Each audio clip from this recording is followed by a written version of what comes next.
on FX, stream on Hulu. Here come the Kentucky Wildcats, ready for 2025.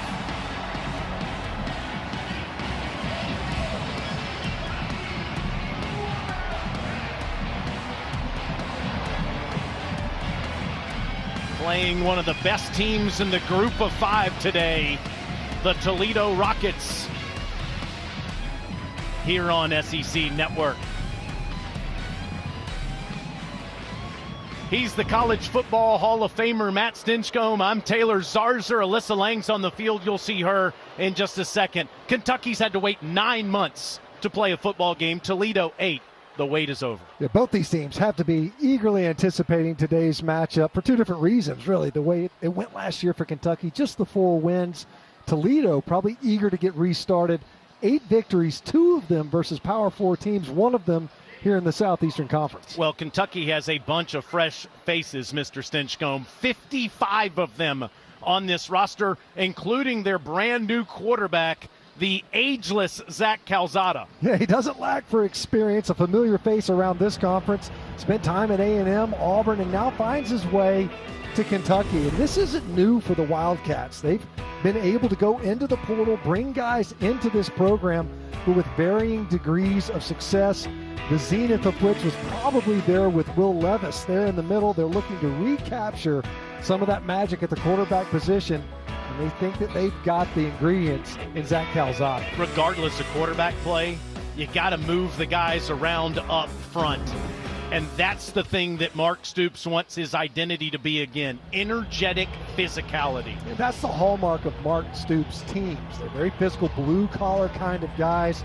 You can see the way they ran the football last year versus what they allowed. Didn't run the ball well offensively, didn't stop the run well defensively. They need those lines of scrimmage to be more assertive. Let's hear from Coach Stoops. He's standing by with Alyssa Lang.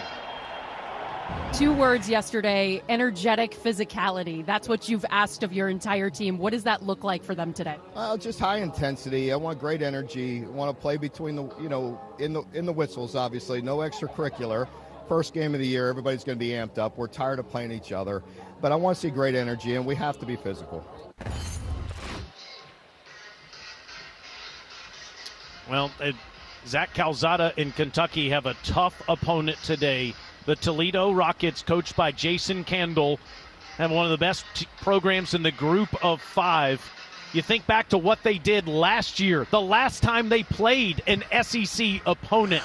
Toledo went to Starkville, Mississippi, and whipped Mississippi State last year, 41-17. Well, one of the highlights of Toledo's season a year ago, getting that victory on the road, obviously in this conference.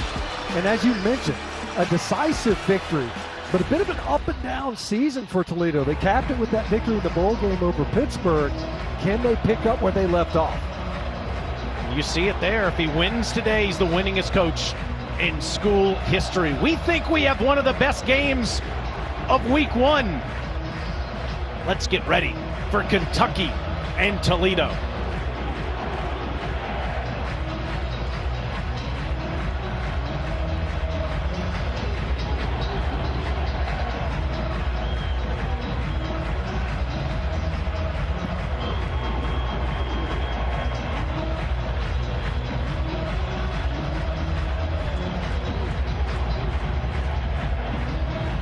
Toledo won the toss. They deferred. Kentucky will receive. First meeting happened, the only meeting happened 6 years ago, as called by this play-by-play guy, that analyst, and that sideline reporter, and the producer today. Good to be back. At the 2, that's Kendrick Law. Law through the middle of the field. Gets up to the 28.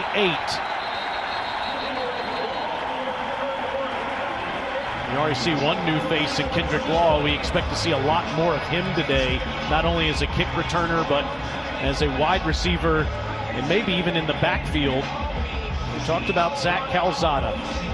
From Texas A&M to Auburn to Incarnate Word to Kentucky. 23-9 as a starting quarterback in college football. Doesn't need to play hero ball today, Matt.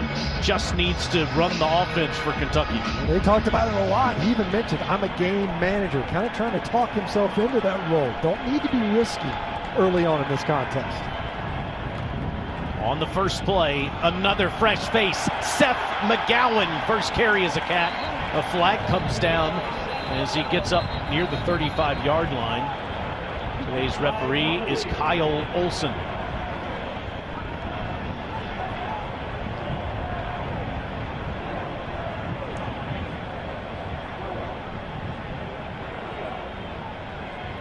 Holding. Offense, number 9. 10-yard penalty. Still first down. That's Jamarion Macklin, the receiver, holding on that play. But you can see what Kentucky wants to open up with right on the ground to see if they can take advantage of what is a sizable difference along the line of scrimmage. Toledo's active along their front. They can help Calzada today with a strong ground game. Ball now at the 21-yard line, 1st and 17. And to McGowan again, and Seth goes straight ahead up to the 23-yard line. We talked about Calzada, all the places he's been. How about McGowan? Oklahoma, went to play NAIA ball in Texas, then Butler Community College, New Mexico State, has had a lot of adversity.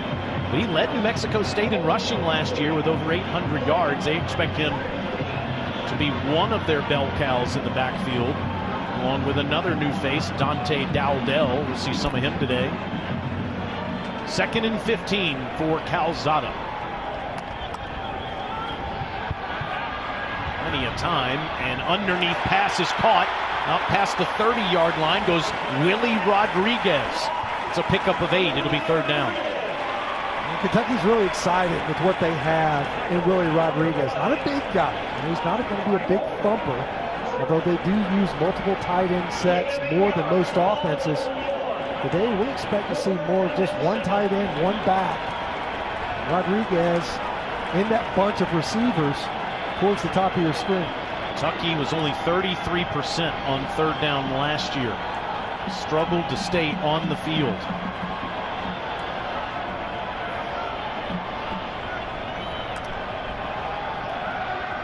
Calzada throws, caught, 1st down, past the 40. Jamarion Macklin making up for the penalty. Rockets only rushed 4, great pocket to throw from. Nice and clean, kept it wide. Calzada layered that ball in there. You see the Rockets, 2 defenders in there, 1 underneath. A well-placed ball to Macklin, able to make amends for that early holding penalty. 11 yards for the senior from Missouri. Used to play for Mizzou and for North Texas. Straight ahead, it's Dowdell. That's Dante Dowdell.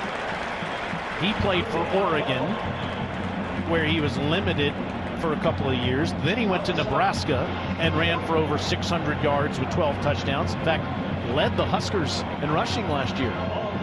You look at Kentucky, they have in their offensive backfield at the running back room 3 leading rushers, obviously from 2 other teams, and one Jamarion Wilcox. We'll see how much we see of him, but Dowdell and McGowan, both prolific rushers last season. On 2nd and 5, a toss ahead to Law, and it's blown up. That's hardly Gilmore, excuse me. And in the backfield, back at the 40-yard line, it's a loss of 7 on the play. Malachi Davis. And they showed that look, very first play of the game, where they pulled the backside guard and tackle. And that time, Malachi Davis, instead of squeezing down with those pulling linemen, he played upfield, trying to get the Rockets to lean to their left and then sweep around with that speed. Big job by Davis of getting upfield to defuse it. Now 3rd and 10 after that loss of 7. Calzada, time. One-on-one ball, sideline. Caught inside the 25 by J.J. Hester. That's a 34-yard completion from Calzada to Hester. Another beautifully placed ball. You can see Hester stumbled a little bit in his route. Didn't go out of bounds, able to stay in. Kentucky's going quickly here, Stinch. They want to make sure. 26-yard line. Yep, and here it comes. They tried to get it off. They were set right there, Ted. I'm actually surprised. The catch is under video review. I'm a little surprised they didn't go ahead and snap the football. I mean, they were set. They did a good job of getting up and over the ball. Bush Hampton, offensive coordinator and play caller here at Kentucky, talked about we want to play with tempo more than anything. It doesn't just mean hyperactive. It means in instances like that where you can change the throttle, maybe take advantage of avoiding a potential review. We'll look here. If anything, it looks almost like his left foot might have made contact after he possessed the football. Did his torso come down before the legs came down, I think is the question. The majority of it, we're talking knees up, out of bounds. See Jason Candle, helpfully, the head coach for Toledo, trying to help out the side judge there, out of bounds. The question is, did he get that left foot down before the rest of it landed out of bounds? Candle 4 seasons with 9+ wins, 2 with 11. Never a losing season. He's been the head coach for 10 years, been at Toledo since 2010. So again, watch his left foot, or right foot rather, as it grazed the turf before he comes down. I don't know that first one does. Does his left foot make contact before the rest of it does? The right foot had the first swipe at it. The left foot maybe did. The right arm is coming down right as that leg was hitting the ground. So close. Very. Whether you can come up with anything that would indisputably overturn this. Hard to tell if that left foot's grazing. Replay official Chris Rape is taking a long look at this. He just came into our booth before the game started, and we were talking about some of the rule changes. Of course, the big one is feigning injuries this year, and how that can cost you a timeout if your team does that at all in 2025. We've already seen a couple of instances of that in week 0 games. There's also some new verbiage too. It's not going to be stands or confirmed. It's upheld if the call stands. Of course, overturned if they decide it's an incompletion. I'll tell you, they might be looking at, was Hester juggling the football a little bit as he was coming down? He definitely completed the catch, but did he possess it? Did he have firm control of the ball before he would have established himself out of bounds? After video review, the ruling on the field has been overturned. It is an incomplete pass. The receiver's right elbow was out of bounds before any other body part touched in bounds. It'll be 4th and 10 at Kentucky's 41.5. A big question, would there be enough evidence to overturn it? And evidently there was, and that is a big call. Instead of a 34-yard catch that puts Kentucky inside Toledo's 30, they have to punt in their own territory. Think back to that negative yardage tackle. A tackle for loss by Malachi Davis. They're trying to sneak a fly sweep to the left side of the offensive front. Davis with that negative yardage play stymied this offensive possession to open the game. Aiden LaRosse, the South African punter, is back for the Cats to punt. Bryson Hammer waiting on it. There's another booming punt from LaRosse. Hammer has to dive on it near the 12. It's a 47-yard punt. Toledo gets the football for the first time when we come back.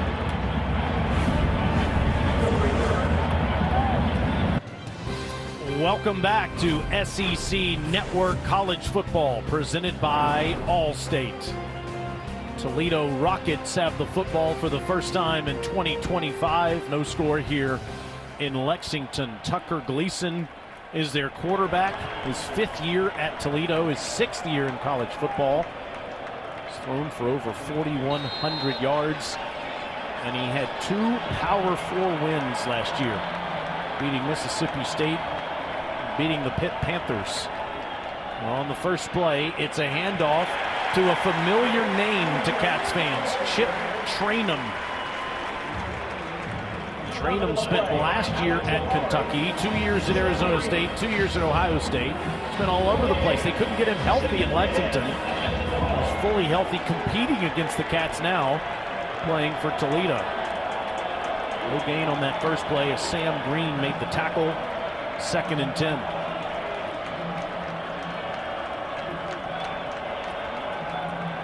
Gleason steps up, throws, middle of the field, picked off.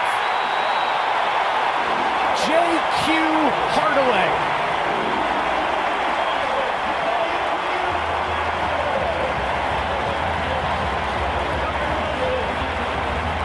Taylor, we talked to Brad White the other day, and he felt like this secondary is the strength of the defense. Probably was a season ago. A little bit of pressure in Gleason's face, and Hardaway just steps right in front of that throw. Early takeaway for a secondary that this Kentucky Wildcat team is counting on to really be the cornerstone. They've got some returning players back there. They were horrible in turnover margin a season ago, +1, and get excellent field position, kind of in the same area had they not overturned that reception earlier by us. So one thing that Jason Candle said his team couldn't do, make its own mistakes. And Gleason on the first pass of the season does, and here's Kentucky with a short field.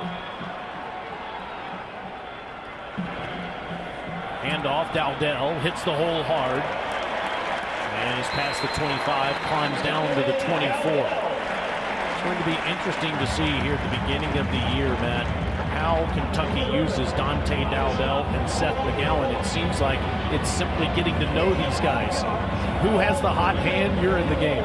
Well, they're both similar builds, really, when you look at them. These guys can get downhill a couple of runs, including that one where they're able to explode in that pile, pick up another 2 or 3 yards. Pushing bodies backwards. Calzada in pistol set with Dowdell behind him. Dante, they fake it, and Calzada keeps it and gets the first down. This is the element that I think is probably underrated with Calzada. He's got a big arm. Watch this, he's just reading the backside edge defender. You see as he crashes down, goes loose Julian. It's an easy pull read. Just pull it out of the belly of your tailback and keep it to the backside. Make the defense wrong after the snap. First set of downs using those zone reads. Calzada keeps again, and Calzada wisely kept to get something out of nothing. Of course, Bush Hamden is a man calling these plays, Matt. A second-year offensive coordinator for the Cats. It's the first time since 2020 that Mark Stoops has had the same offensive coordinator for a second season. Yeah, 2 years in a row. I mean, some might say Liam Cohen was here, but he wasn't there 2 years consecutively. Came, left, went back to the Rams, and came back here to Kentucky. They have not had the luxury of consistency at the play caller spot on his coaching staff. Calzada to the corner. Incomplete. Tried to get it to Gilmore. Andre Fuller in coverage for Toledo. I'll tell you, Taylor, real time, what the fans are upset about is it did look like as Gilmore, watch as he reaches right at the pylon. No, I thought maybe, check out the pylon cam. Going to get popped. You know, all that contact, and Gilmore just kind of got tangled up. I thought maybe he was held right at the pylon, and instead just got a little hung up in the hand fight. 3rd and 9 now. Calzada stands tall, incomplete across the middle, but here are the flags. Fred Ferrier was the intended receiver.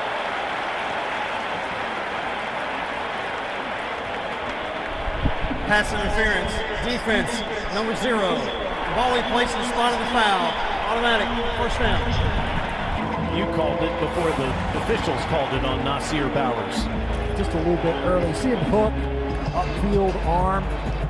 Just left arm of Nasir Bowers. You see that a lot. The DBs, they got to time it well. They kind of slingshot themselves in front of the receiver. Easy call. Good call by the official. 1st and goal, Kentucky.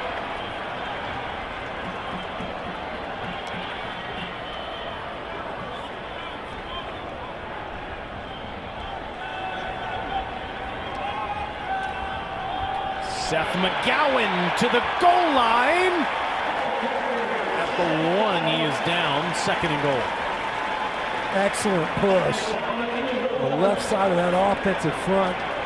Big Josh Braun got great movement right down the inside. And this is something that they want to do. They want to do coming out of the gate and assert themselves.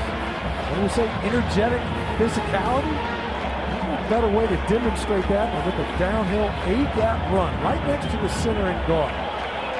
Fullback comes in front of Dowdell, who replaces McGowan.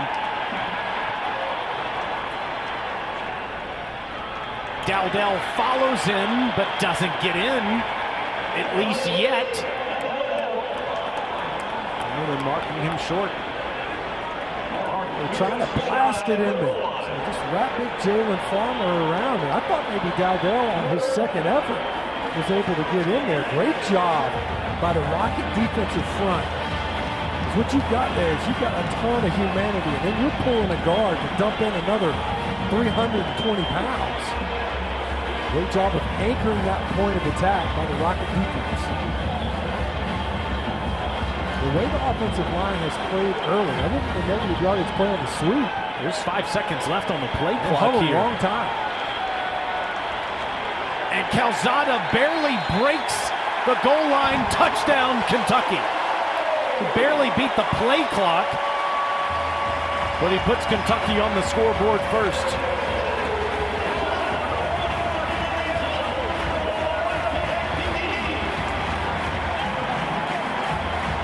The defense did a great job of setting the table for the offense. Offense kind of diffused itself.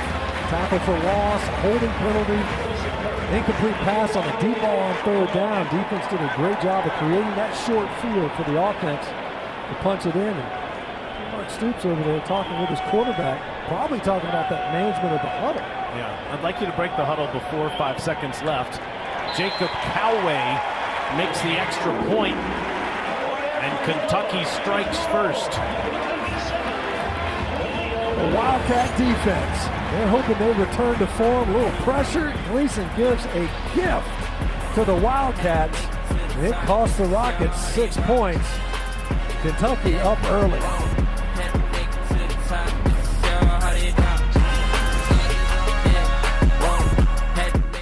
Kentucky 7, Toledo nothing. Here on a beautiful fall-feeling August day in Lexington. Certainly grateful for that. Zach Calzada scores his first touchdown as a Wildcat. This is one of 4 games involving SEC teams right now. Auburn, big win last night at the Baylor Bears. Alabama's at FSU in a little while on ABC, and tonight LSU is at Clemson. I don't think that you're going to be taking a lot of steps at home today. Just lounging and celebrating college football being back. Pull up some couch, veg out in front of the television. Look, you've been active the other 9 months. Into the end zone for a touchback. To the queen of the crew, down to the field, and Alyssa. Hey, Taylor, when it comes to Tucker Gleason, obviously he didn't start this game the way he wanted to. 2 plays in, he throws that interception, went right to the bench, and picked up the iPad to start to diagnose what went wrong. But coaches are so confident in his ability. He's been around for a few years now. Coach Candle said he's comfortable in his own skin. He can run it when he needs to. He did a great job in the preseason of getting the ball exactly where it needed to go at all times. He's developed along with his O-line. We'll see if he can bounce back here. Gleason hands to Trainum, running laterally against his old teammates. Gets a yard up to the 26. Gleason, the senior from Tampa, Florida, in his 6th year of college football, had a good year. Last year, 24 touchdowns, just 8 mistakes. Especially in Starkville. He was 23 of 28 passing for 3 touchdowns in that game at Davis Wade Stadium. And, of course, had the big win in the bowl game against Pitt in 6 overtimes. You think these Kentucky defenders are fired up to tackle Chip Trainum? Alex Afari, loss of 2. No, I think they heard a lot about their performance a season ago. I know this coaching staff reminded the defensive line. Just no movement. Great job. And you see Afari, he gets upfield right now, unblocked, clean in the hole, and able to knock him back. The ground game just not getting going right now for the Rockets. They're trying to pull linemen, create some angles. Right now, Kentucky's been able to control the ground game and still play with 2 deep safeties out of the box.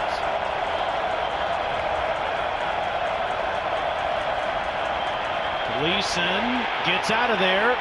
Flags are on the field. It is a first down for now. Past the 40 to the 42. Terrell Crosby on the catch.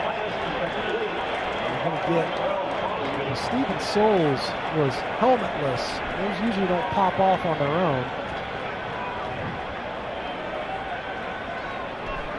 Personal foul, hands in the face. Offense, number 74. Half the distance to the goal. Still third down. It's a right tackle, Cole Rett. Just hands got a little bit high, and they get up. See it right there. See Souls coming around. Nice rush by Souls.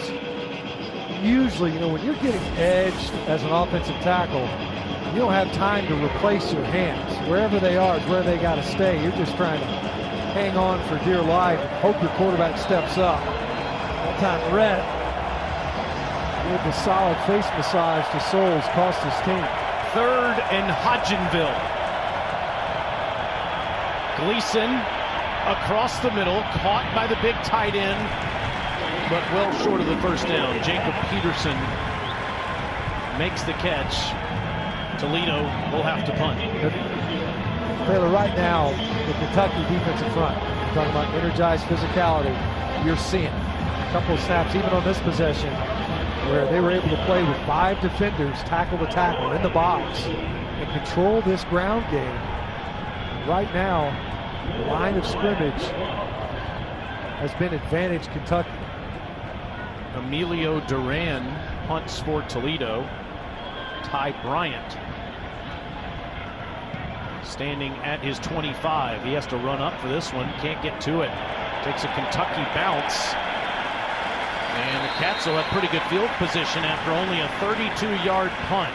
Kentucky 7, Toledo nothing.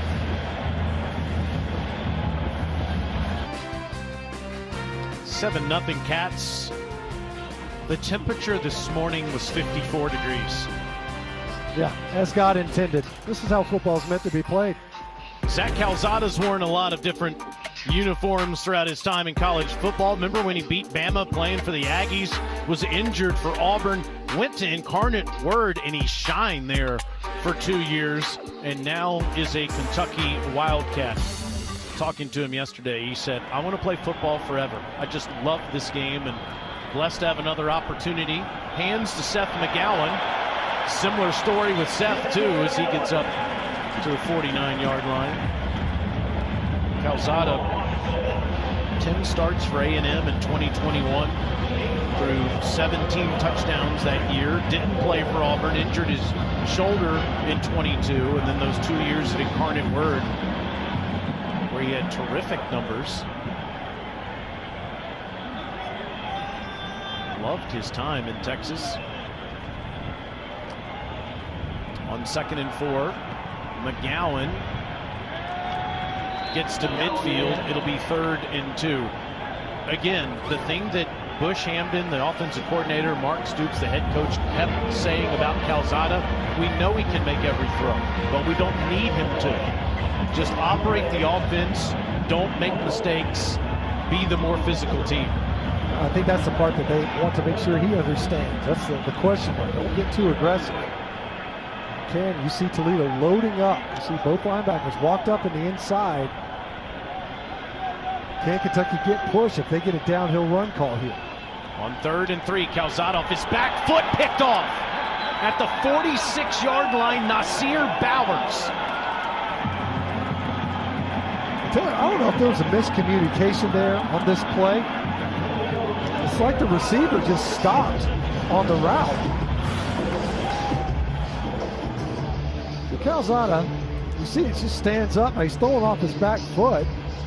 Gets hit. That ball got tipped a little bit as he released it. Anthony Dunn And that ball just wobbles out. Bowers able to get underneath it. The receiver, Troy Toledo, was not coming out of that break with any sense of urgency. It's almost like he had no expectation of seeing the football there. Big play for the Rockets. Take over, Matt, at their own 46-yard line. Unable to do anything on their first two possessions. It is Trainum behind Gleason on this first down. And Chip will try the left side and gets tripped up in the back end there after only a couple of yards. Good tackle by Afari. How quickly will Jason Candle's offense operate today? Well, we've seen them. They've been relatively methodical, partly because they only had 2 plays in that very first offensive possession, and they were backed up. And here they are near midfield, and still, typically an offense can move very quickly. We haven't seen that yet. 2nd and 8. Hit as he throws is Gleason. It's incomplete. Jaden Smith, the one that applied the pressure there. Redshirt freshman from Charlotte forces a 3rd and long. RPO, he was just reading this, and he definitely pulls it back. Is this arm definitely moving forward? It did look as if he still had the ball in his hand. What they look for is he throwing an empty hand? There's nothing in there. Replay certainly had to look at it. It looked to me like he still possessed the football. On 3rd and 8, he tries the near side, and it's a first down throw to Junior Vanderost III. Big play receiver last year that caught 85 balls, and that's his first one of 2025. That's the go-to guy. That's the known commodity in this Toledo offense, and their passing game is Vanderost. Coordinator Brad White, he had his attention. That's for sure a big conversion to preserve this scoring opportunity off the turnover. 14-yard reception for Vanderost and a first down for Toledo at Kentucky's 37. Gleason off his back foot throws too high. Again was facing pressure there to Ryan Nichols in the backfield. And it's something that Kentucky loves to do. They'll bring that corner pressure, and they bring it from the boundary. Short side of the field, it's easy to sneak a guy in there. So unaccounted for in the blocking scheme, Gleason feels it wide open. That pressure is the reason why that's not a big gainer, if not a touchdown, to Vanderost over the middle. Toledo has 1 rushing yard with a minute and a half to go in the first quarter. And Trainum finally gets loose. First down, Toledo. Nice job by Chip Trainum, bouncing this run outside. Nowhere to go on the inside. Kentucky conceding numbers in the box, meaning you're outnumbered. More blockers than you have defenders. Can you block us? That time Trainum had to bounce that run out to the perimeter. Great job of making the first would-be tackler miss. He's a significant contributor for Arizona State and for Ohio State, and the Cats thought they were going to get that last year. Just 19 carries on the year in Lexington. 12 yards for him there. As you see here, able to substitute. And Kentucky was not dragging. You can see it was a late substitution by Toledo. And so the center judge. Toledo, their first of the half. The center judge went in over there and said, look, you got to give the defense time to sub, and they were running out of play clock. Good already in Atlanta, up 24-7 on Syracuse. Texas trailing Ohio State 7-0 in Columbus, and Mississippi State and Southern Miss are tied in Hattiesburg in the second quarter. Southern Miss. Kentucky fans will remember that team from the opener last year. That was a slog fest, rain-soaked opener for the Wildcats versus Southern Miss a season ago. Fresh set of downs for Toledo. And Trainum again. Bulldozes his way down to the 20, where Afari makes another tackle. This is certainly, obviously helps any offense, but this is what Toledo wanted to be able to do better. get that ground game going. They are counting on Chip Traynham to help kind of spark what is typically a very substantial rushing attack. They don't have to run another play if they don't want to. Quarter could expire before the play clock will.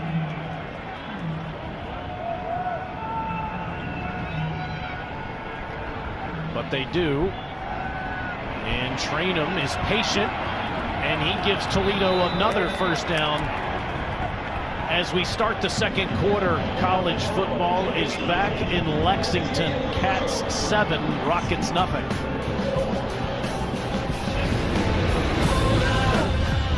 Coach, what do you need to see to punch this one in here? Well, we got to settle down. I mean, we got a turnover. We got a couple of missed things on defense there. I mean, we just got to settle down and play. It's a long football game. Is that what you've been telling Tucker since the game started? Well, that first interception, the receiver's on the ground. So, I mean, obviously we got to take care of the ball, but that shouldn't deter his confidence. We're going to keep rolling. Thanks, Coach. His team struggled in the red zone last year, 121st best in college football, and Kentucky was in the top 6 in the country in red zone defense. We start the second quarter. Connor Wallensack slips near the 10. You can see that they like what they've got going in their zone run scheme. So all they're doing is everybody's just stepping the same direction, asking their running backs to be patient and pick a hole. That time Wallensack had a place to put up. Turf just got him as he went upfield. Wallensack again, straight ahead this time. And the pile moves to the 6. Third down, Toledo. And part of the issue in the red zone for Toledo a season ago is this is a condensed part of the field. They ran the football so poorly a season ago, it made it very difficult to get points coming away. Lexington gets loud on the 11th play of this Toledo drive.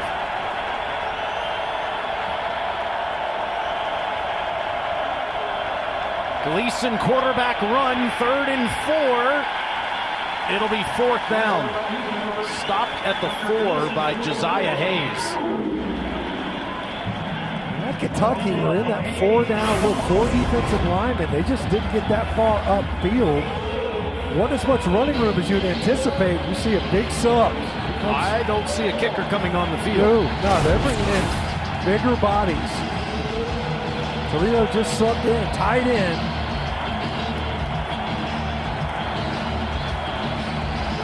They might have to burn a timeout here, guys. They just changed out the personnel, but I don't think they got the call.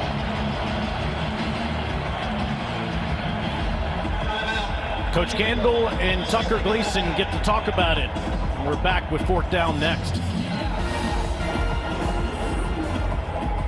Kentucky and Toledo has a 4th down, 2 yards to go from the Wildcats' 4-yard line. Coach Campbell had a chance to think about it and kept his offense on the field. So here's Vander Ross off the line so he can get an easy release. The problem is he's only 5'8". Not an easy target in the red zone. Gleason with Traynham in front. No! Kentucky holds. Alex Afari again.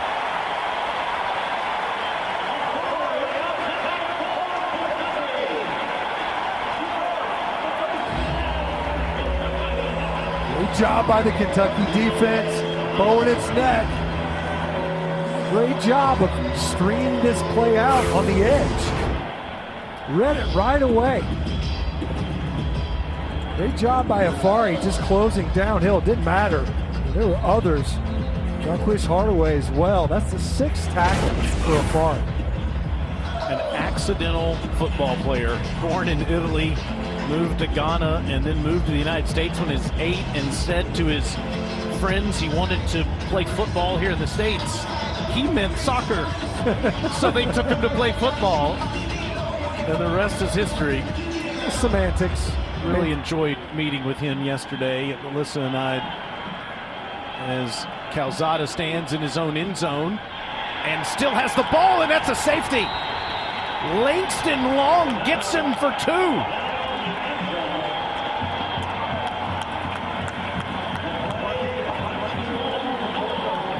We talked about the decision making. Okay, so Langston Long is coming. He's unblocked. And the challenge here is you're in your coming out offense. So you know that Toledo's sitting there. They're going to load up. You're just trying to get yourself room to operate. See 20, he's shooting up in there. Calzada is assuming, right, that he's going to try to tackle that the running back. So I'm going to pull it and get out on the edge. Didn't happen. You think it's in some ways, a dangerous call there because you're asking for that read. It's a bad read. Great discipline by Long, the junior from Woodbridge, Virginia, to make that tackle. And the new score is 7-2, and Toledo gets the ball back. That's probably what Eric Wolford, the offensive line coach right there, is saying. Is that, hey, look, in that situation, just put it in the belly of the back. Let him. He can try to muscle his way downhill. But part of what that pull read is that you're starting from a standstill. A great play. But it's just a challenge. Just hand it off to that running back. Try to pick up a yard or two and get yourself some breathing room. Trayvon Rudolph and Bryson Hammer will wait on this kick by Kentucky. It's Aiden LaRosse that has to kick from his own 20-yard line. So Toledo doesn't convert a fourth down, but immediately gets 2 points on the next play and now gets the football back. You think about Kentucky too, right? So back-to-back costly offensive possessions. The interception that led to being backed up didn't lead to points directly. Your offense takes the field again only to give up a safety.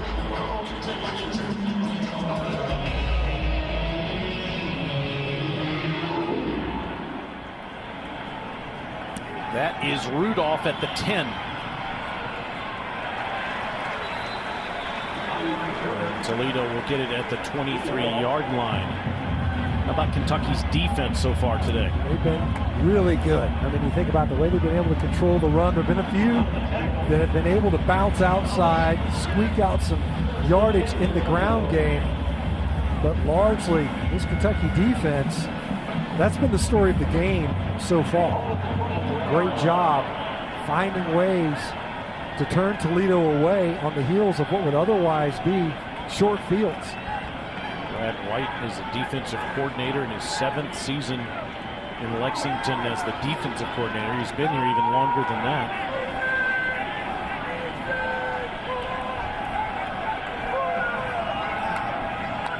Kenji Christian standing next to Gleason here on this first down.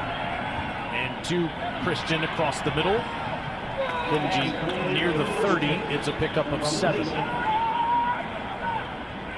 The question we were talking with the defense, not just along the defensive front, linebacker position as well, as you see Toledo now really for the first time going quick. Out of sorts. Yeah.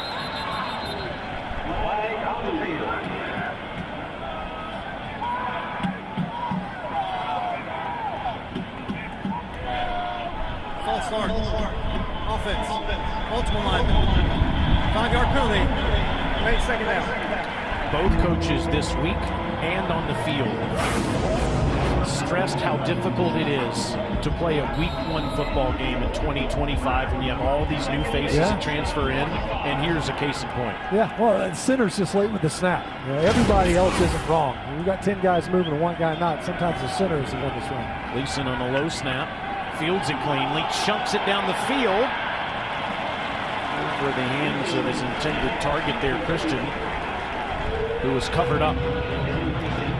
You think about the negative yardage plays, really have hurt Toledo. With the hands to the face earlier, backs them up. They continue to find ways to go backwards. Real challenge. And then you get these third downs where you're asking your offensive front to try to hold up. So far, Kentucky, they've done a good job of being able to collapse the pocket, affect the passer, and Gleason without having to bring pressure. Having to blitz a 5th rusher.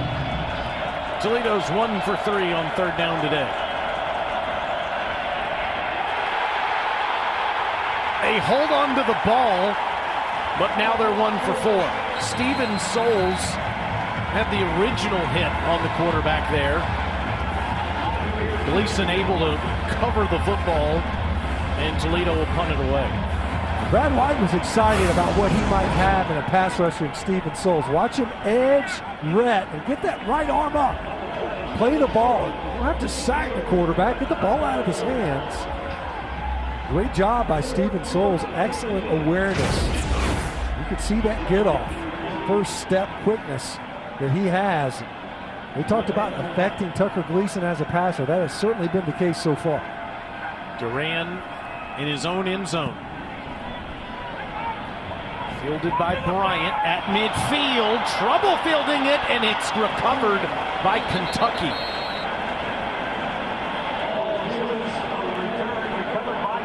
Wow, that was near calamitous.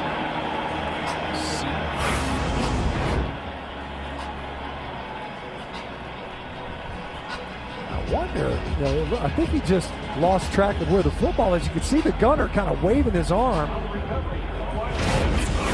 Hevis Thomas that recovered it. Kentucky fortunate to retain that possession. Bit of an adventure in the special teams.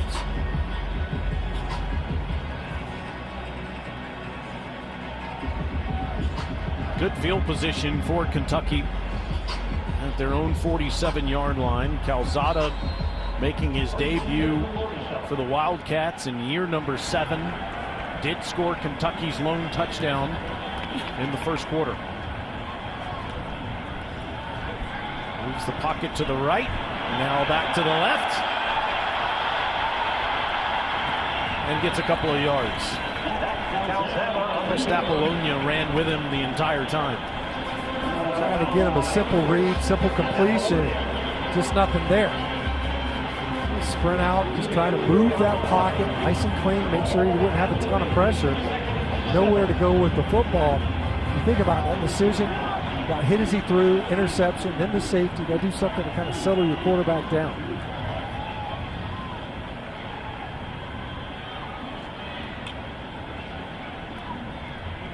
On 2nd and 7, over the middle, good ball, first down, inside the 30. Ball on the ground though, and Toledo's recovered it. Rodriguez had it, but it was stripped away, and Toledo gets the turnover. Emmanuel McNeil Warren has the football in his hands. Had the big gainer, got the target that they wanted. We talked about Rodriguez and the juice that he brings as a receiver. Well-placed ball, catch and run. Where's the ball security? Week 1, great job by McNeil Warren coming in there. Not only does he strip this football out, watch him, he punches it out and then makes the recovery. Rockets defense stepping up big now. Safety, 2 takeaways, the last 3 possessions for the Kentucky offense. You can see why McNeil Warren is on the watch list for the Senior Bowl down in Mobile, Alabama, as Toledo takes over at their own 27. Gleason underneath, incomplete. Too wide for Crosby. We'll see if they can maybe get a shot. Heavy play action, pull a guard, see if you can get that Kentucky secondary playing downhill, nothing doing.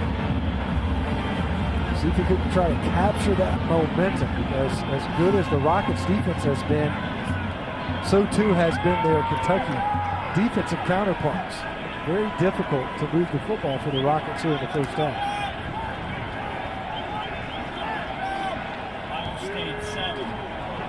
On 2nd down, Trainum up near the 30.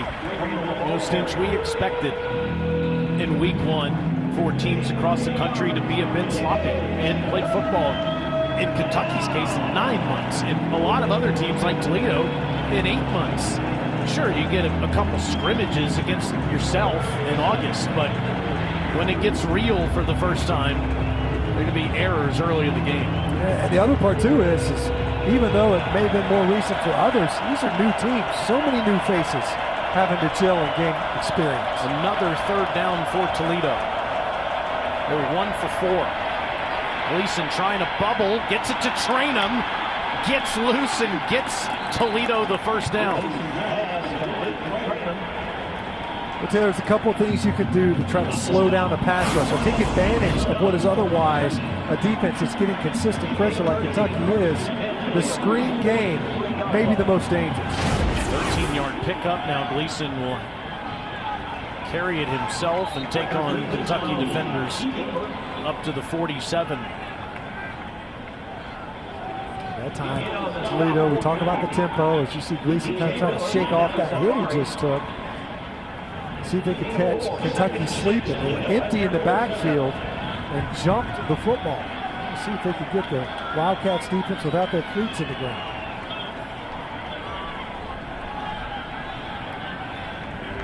Gleason will slow it down and come up to the line here on the 2nd and 6. It's Kenji Christian to his left.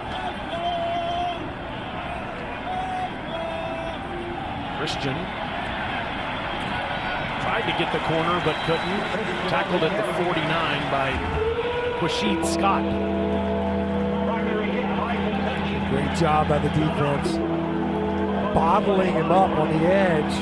Kenji Scott Christian trying to get out there.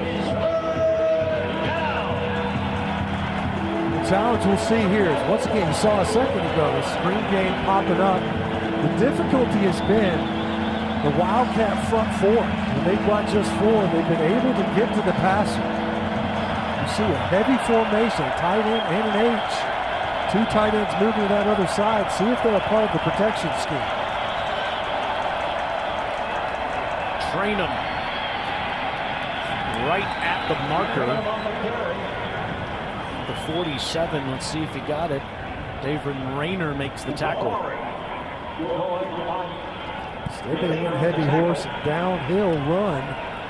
They did not even hesitate to leave their offense on the field. It's 4th and inches. Gleason, wait a minute. Timeout, Kentucky. There are flags on the field, but I believe Kentucky called timeout first. Prior to the snap, timeout, Kentucky. Their first of the half. There is no foul. Toledo when we come back.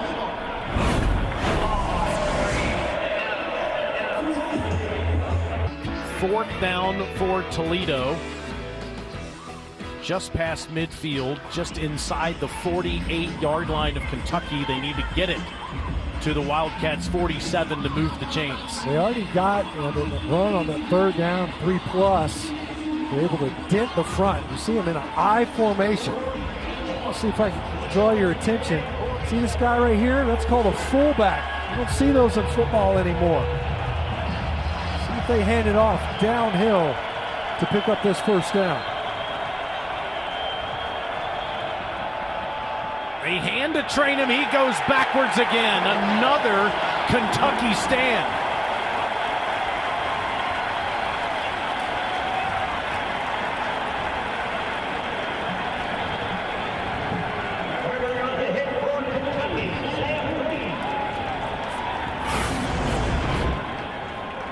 Also watch. And they're going to try to attack to the right side of this offensive front. Watch, your fullback's going to head over there.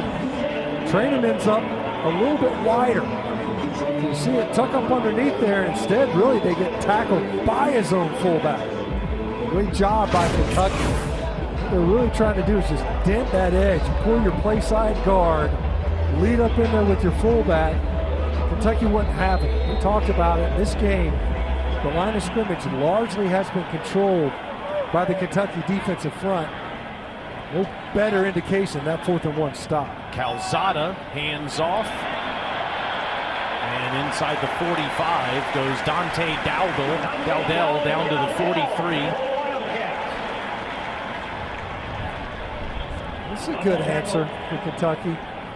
You find a way to settle down. You got a big explosive in the passing game. Yet another turnover. Bunch of empty possessions.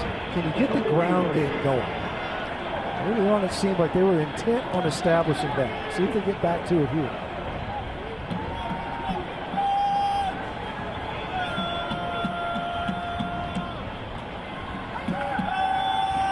On 2nd and 3, plenty of time. Deep ball, Calzada tried to get it to Kendrick Law, but it was thrown over his head. Nasir Bowers was running with Kendrick. seen Law really do anything yet, Stinch. There was a chance. It's been a quiet afternoon for number 1. Fans are saying a little bit tangled up. I don't know if he could have run underneath that one, even with Law's speed. There's a lot of hand fighting that's gone on at the top of these routes. Taylor, they've allowed it, but going both ways, so there's been some consistency. On this 3rd and 3, Dowdell right at the marker at the 40-yard line. What a nice push, right side of that Kentucky front. Wade the change forward. Just getting downhill. Dowdell, we talked about it. McGowan inserted in that running back room. Dowdell, the coach has said, look, we just needed to upgrade that talent. We need to be better at running back so that we run the football better. It wasn't just the offensive front the season ago. Calzada to McGowan. And Seth's inside the 35 down to the 34. 6-yard gain. Talk about the size of some of these guys up front. Also the athleticism. Able to pull some linemen. Get your center out in front. Kind of fitting. This is the alma mater of Dermontti Dawson. Hall of Fame, NFL Hall of Fame center for the Steelers. Get those guys out in front. Move that point of attack. Certainly did it there, as it's now 2nd and 4. And McGowan straight ahead gets almost to the first down. It'll be 3rd and short. I realize that these guys have not played a ton of football together, Matt, but they're the 3rd most experienced offensive line in number of starts in the entire country. They haven't started together. They've started for other programs. They bring a ton of experience to Kentucky for Mark Stoops to play offensive line. And as we said in the open of the show, he wants energetic physicality again with execution. See if they can execute this 3rd and 1. Calzada puts his head forward, and that should be good enough. Well, talking with both Coach Stoops and offensive coordinator Bush Hamden, and they described them as, they're professional. These guys have approached it very maturely. Well, some of them are the age of professionals. They've been doing this a long time. But it's the reliability. That was the term we kept hearing over and over again. It's reliable. Not just the offensive front, but also some of the new skill guys. That's a key component. Can they trust them to do what they need them to do?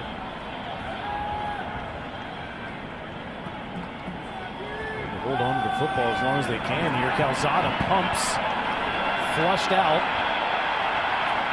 And now out of bounds near the line of scrimmage. Andre Fuller there to push him out. See, Calzada's kind of trying to direct traffic. And you see a lot of times when plays break down, scramble drill, that's when you learn a little bit about the chemistry, the trust factor, quarterbacks and receivers. Do they understand and have a feel for where they need to be when their quarterback is under duress? That time Calzada lucky to get back to the original line of scrimmage.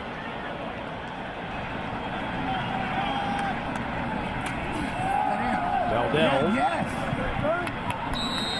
to the 27. It'll be 3rd and 7 for Kentucky from there. Jacob Callaway won the kicking competition in August. Of course, we saw Zach Schreiner do a lot of that in the past in college. Aiden LaRosse has kicked some too, but you see how long, big of a leg Callaway has if in fact Kentucky has to kick a field goal.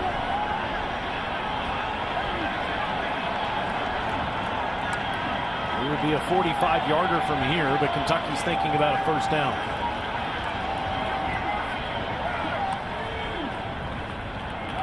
On a little bubble screen, Gilmore can't get loose. It'll be 4th down.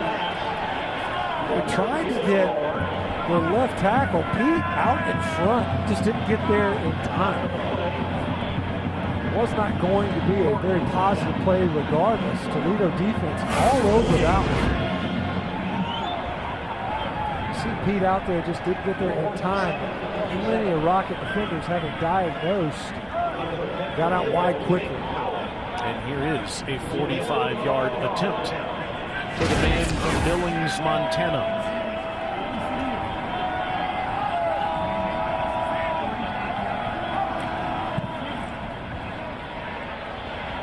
just snuck it in there. 1 for 1 in his collegiate career.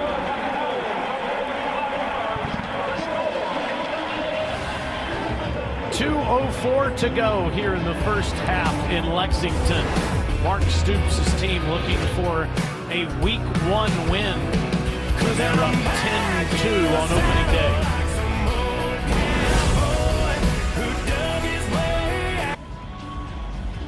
Burns' first attempt at a new nickname for Joey Aguilar, the swing and a miss. the Tennessee quarterback. Ball's looking good though. 10-2. Kentucky and Toledo will have it at their own 25-yard line. Rockets have had chances though, and the only points on the board are a safety. Our offense has moved it deep into Kentucky territory and did not come away with any points. One of the big stats of the game, Toledo 0 for 2 on 4th down today.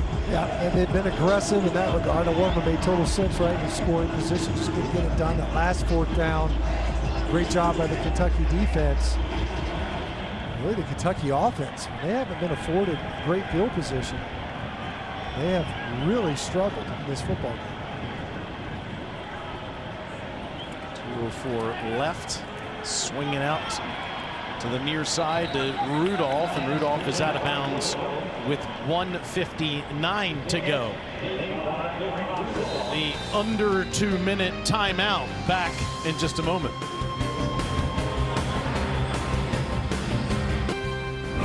Welcome back to Lexington, Kentucky. You're watching the SEC on ESPN. Kentucky's defense, typically the strong suit of this team. It looks to be the case so far today. Just a great day early, an early takeaway in this game. A couple of big stops on 4th down. Brad White and his coaching staff very happy on the sidelines after that last possession, the last time they were out on the field with the performance so far. Coach Stoops says they want to be a feared defense in the SEC, and that means having a nasty rush, emphasizing that to that D-line.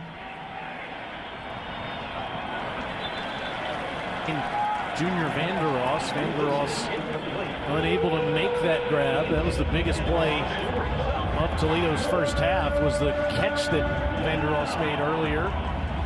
Toledo especially has had trouble on 3rd and 4th down today. Had trouble protecting their quarterback there. Yeah, they had a nice little twist stunt at the top of the screen there. Great job getting home by Cam Olds.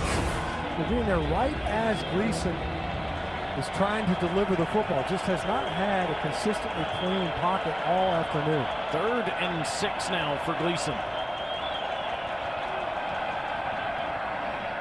Wide open receiver, 1st down, Rockets past the 40. That's Vandeross. Nice route concept to get Vandeross out there clean.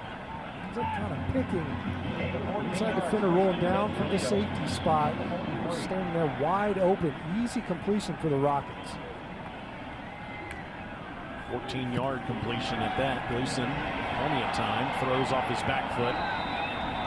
And that is incomplete.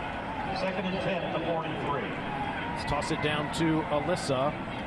We were just talking about that rush and figuring out what that looks like for Kentucky, a guy that they have high hopes for. Mikey Grace, I'm told, has just gone to the locker room dealing with an ankle injury. He's being evaluated, questionable to return.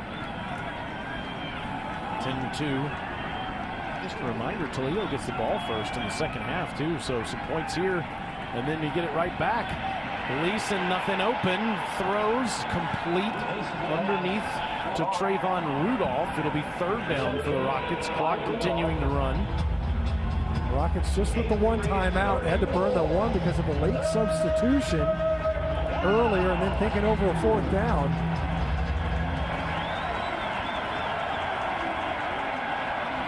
Gleason goes down. Stephen Souls Jr. got him again.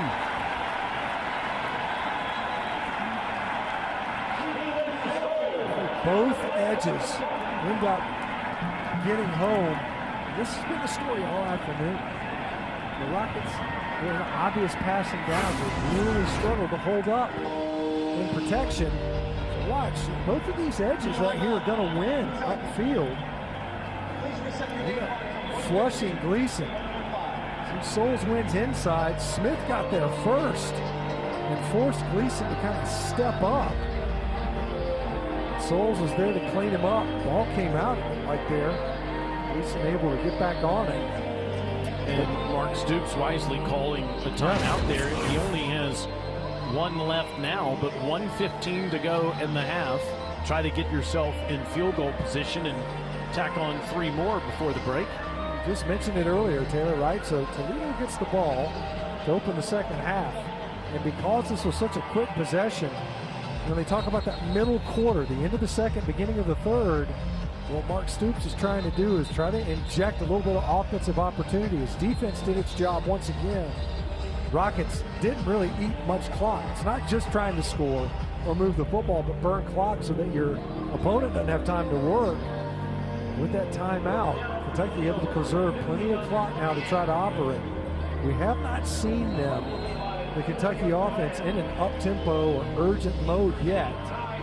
It will certainly need to be here with just the one timeout remaining. Duran punting. Bryant fields it at the 24. And he is down right there. Coming up at halftime, you can watch the live performance of the Wildcat Marching Band on SEC Network Plus. Start streaming now on the ESPN app. One of the great things about college football are those people right there. And the pageantry that they bring to our sport. You knew it'd be, not just here, you knew it'd be sloppy just about everywhere. And I know Peter and Chris will talk about this coming up at halftime. And Texas and Ohio State, 7-0 in that game in the second half right now. And both of those teams barely have over 100 yards of offense. Neither of these teams in front of us have 100 yards of offense. Kind of a slop fest so far here today. May also be true over in the Horseshoe as well. Haven't seen a lot of downfield. You think about Willie Rodriguez. Calzada has time to do that and does launch, but well over his double-covered receiver, Hartley Gilmore. Really the most successful play ended up being ruled incomplete. The other to Rodriguez ended up resulting in a fumble. The downfield passing game has just not been able to get going. Now, it's not necessarily a point of emphasis. It's one of the things that they said coming into this game, when we run the football. But now, in this instance, passing game needs to emerge with just 1 minute left to play and a timeout in your back pocket. They have not really established the passing game. Sideline ball caught by Ferrier, and he's inbounds. Clock will continue to run. And Ferrier, when he spins inside, we're thinking, okay, I'm going to pick up yards. You also want him to be on that boundary, though. Getting tackled in bounds. By McNeil Warren. Good job by him to keep this clock moving. Under 35 seconds to go. Calzada almost stepped into trouble and throws, and McGowan can't make the catch. Incomplete. Now it's 4th down. You see really nowhere to go. Great job by the Rockets secondary. They've got some good players in that back end. You know, that's where, coming into this game, Toledo was like, look, they don't see ground in that regard. Good job holding up on that offensive series. Both offenses so far incapable of taking advantage of opportunities here with time on the clock. Ross again out there. This is his second punt. Bryson Hammer waiting back at the 28-yard line. Great punt, Ross. Hammer drifts back all the way to his 15. And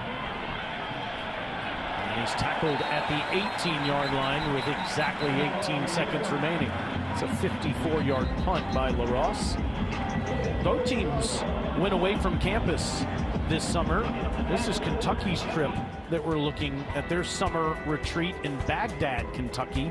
It's Cedar Moore Camp. Toledo went to Mount Union to have their own little retreat, and both head coaches talked about how vital that is when you're building a roster filled with fresh faces. There's a penalty at the end of the play there. So many new faces after the holding penalties enforced, where you got to get to know each other. And there's just not enough time. And you hear the term speed dating thrown around a lot. When these guys show up, you don't really know what you have. It's hard to know who they are, what they're about, much less what they look like in a pressure situation. So it makes sense for these teams to be much more intentional to build those relationships. Coach Candle made a good point. He's like, look, we got to start this season off with a bus trip. Let's go on ahead and get off campus and see what it feels like to be away from campus. Inside their own 10, Trainum on what could be the last play of the half gets up to the 9-yard line. Toledo has not done much offensively, but it's a one-possession game, and they get the ball to start the second half.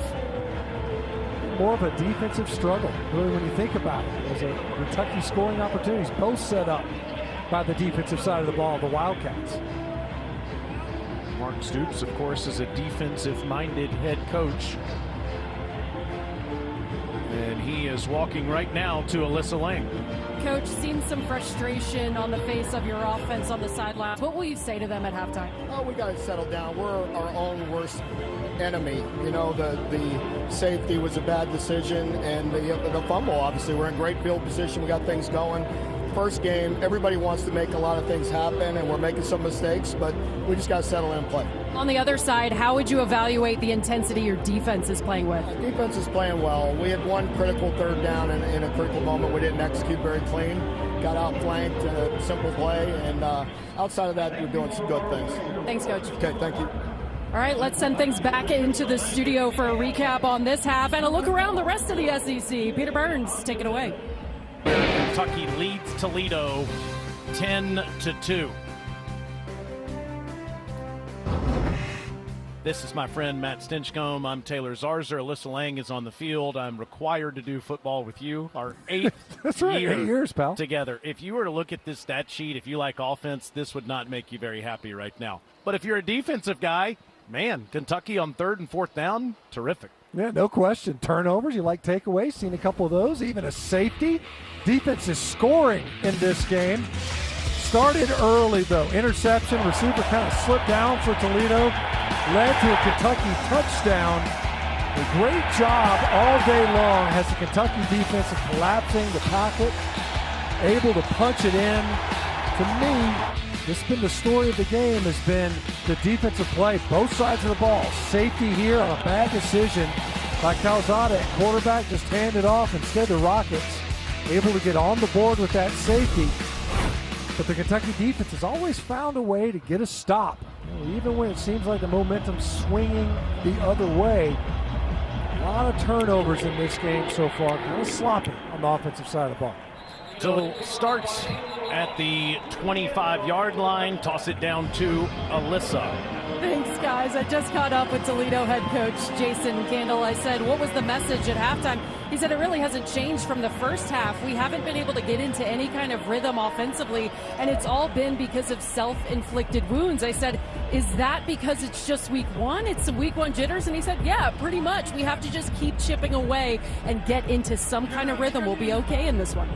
Yeah, let's see if that happens right here in the first drive of the second half. Gleason just 7 of 14 passing for 69 yards in that first frame and struggled to get the ball downfield. First play of the second half's a good one to Vandeross, and that's the guy you would think that Toledo would target. Just 2 catches in the first half. There's his third. Hasn't been able to get it to him very often, partly because the passing game has just been under duress. A lot of harassment by the Kentucky defense. We're talking about that front. It's not just in the ground game. They've been able to get pressure as well. Vandeross has caught a pass in 28 straight games, and on 2nd and 3, Kenji Christian starts the second half for Toledo, and he gets 2 yards, so it'll be 3rd and 1 for the Rockets. And again, 3rd and 4th down has been the story. Toledo 3 of 8 on 3rd down, 0 for 2 on 4th. They've done their best to try to get the ground game going. The difficulty has been getting movement at the point of attack. Gleason, and incomplete. deflected at the line of scrimmage as the pocket was collapsing. And it's a quick 3 and out for Toledo. Khalil Saunders was right near the football there. Let's check this out. You see, we mentioned it, just 4 rushers once again. And it did look as if Sam Green got a piece of Gleason. See, I think he nicked his elbow.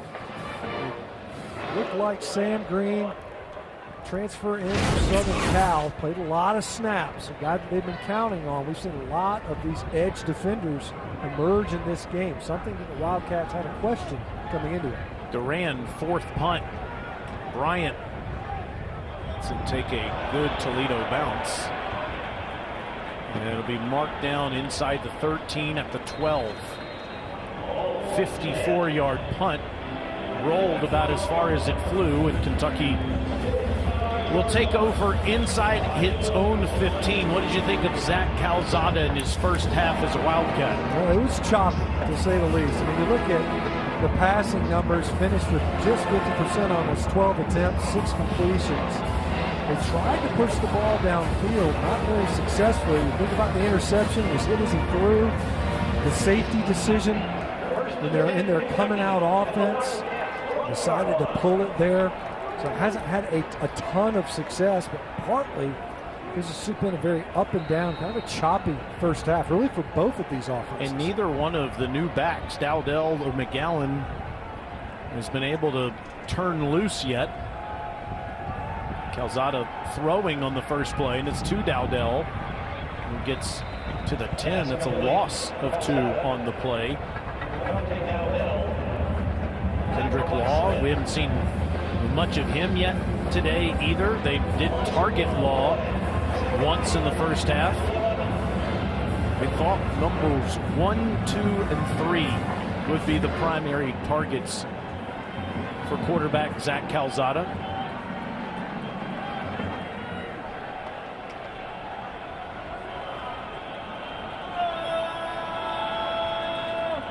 Here's Law going in motion.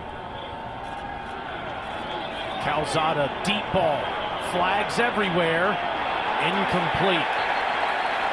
Hardly Gilmore had Avery Smith on him. There were flags thrown early in the play and then late as Smith interfered with Gilmore. I think we're going to get the first one, I believe, was in coverage on Jamarion Wilcox. 15-yard penalty, automatic, first down. Yeah. The picture penalty on that one proved to be one of the more successful passing attempts because it resulted, you see the hold there, balls in the air, easy call.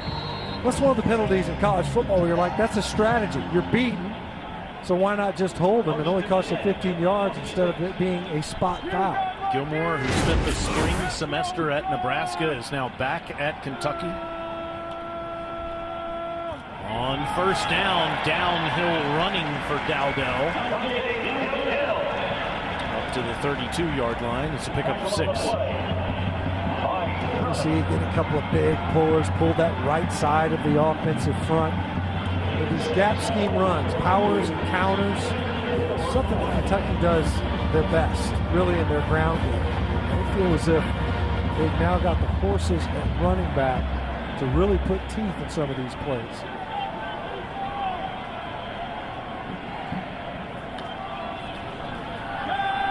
Calzada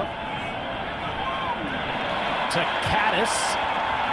Josh hurdles and gets near midfield. Josh, only 6 catches last year for the Big Cat. He gets 18 here.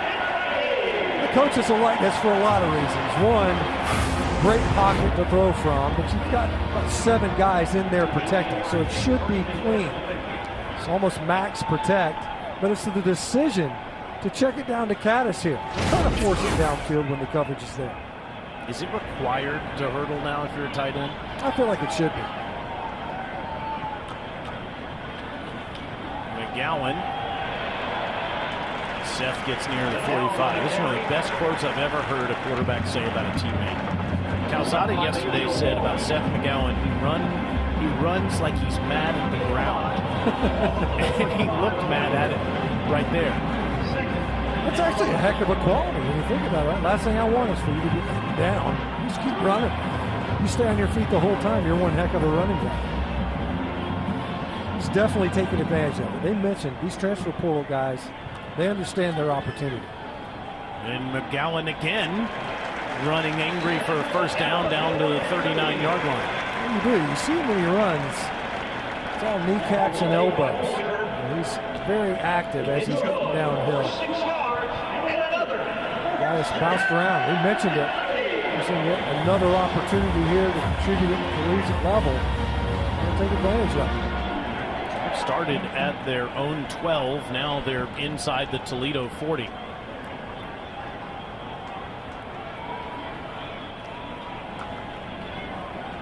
Calzada launches again to the end zone to Gilmore.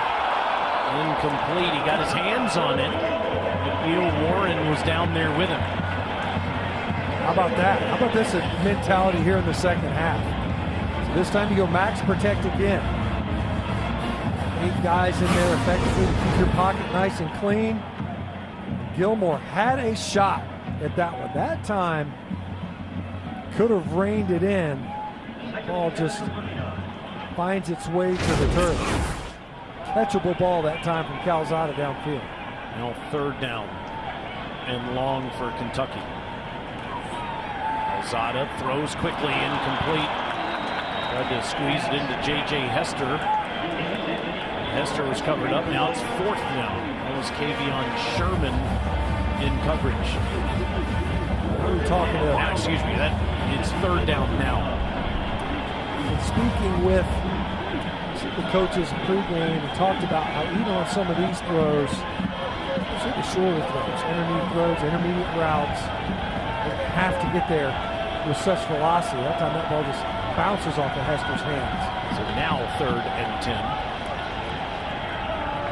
Gilmore singled up at the bottom of your screen. Drifting back off his back foot. Incomplete.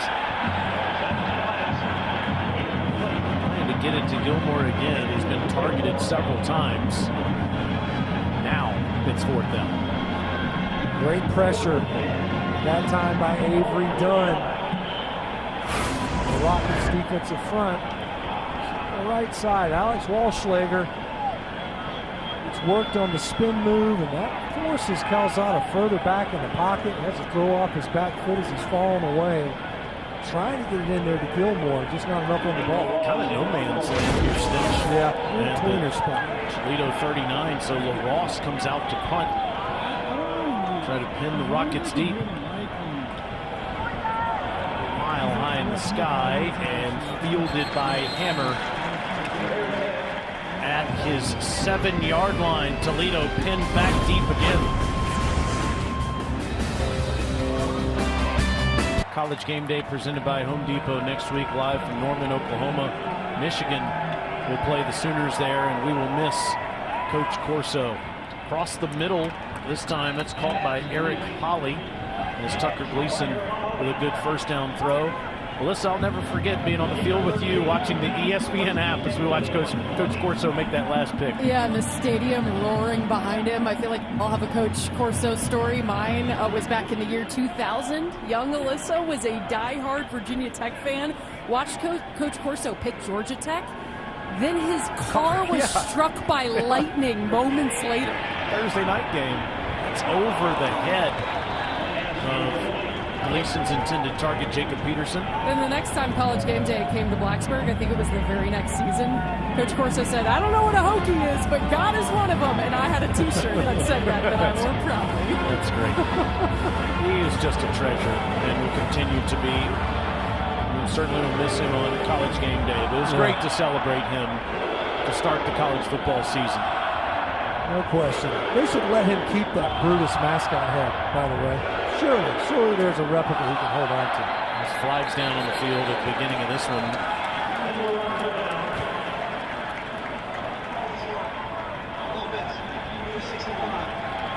False start on Toledo there. I recall a South Florida Army game years ago he was at, and he was supposed to pick South Florida, and he had the South Florida mascot's head and he never gave it back to the mascot, who couldn't wear the head of the South Florida Bull during the game because Coach Corso had the mascot, had the headgear. Beautiful. All right, back on the field here. Gleason loads up and underneath to Trainum, and Trainum's out of bounds.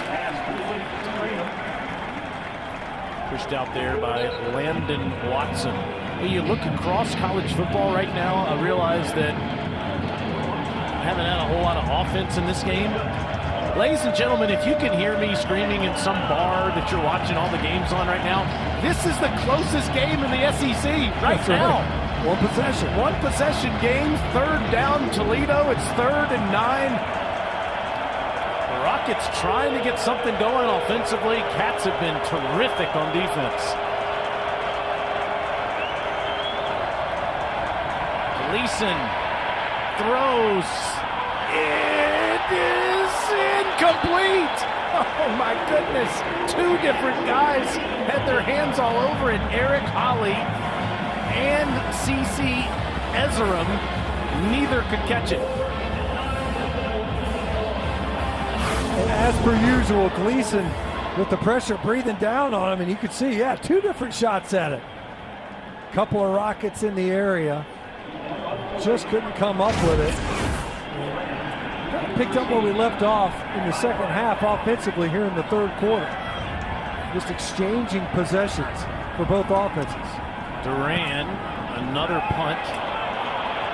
Flags are down. And at the 40 is where Bryant fields it and gets back up near the 45. The flag's down where Duran punted from. So let's check on this. Olds almost got it. Jaden Smith was in there too. Ran right into the punter at the end while he's still extended. Let's see what's the kicker.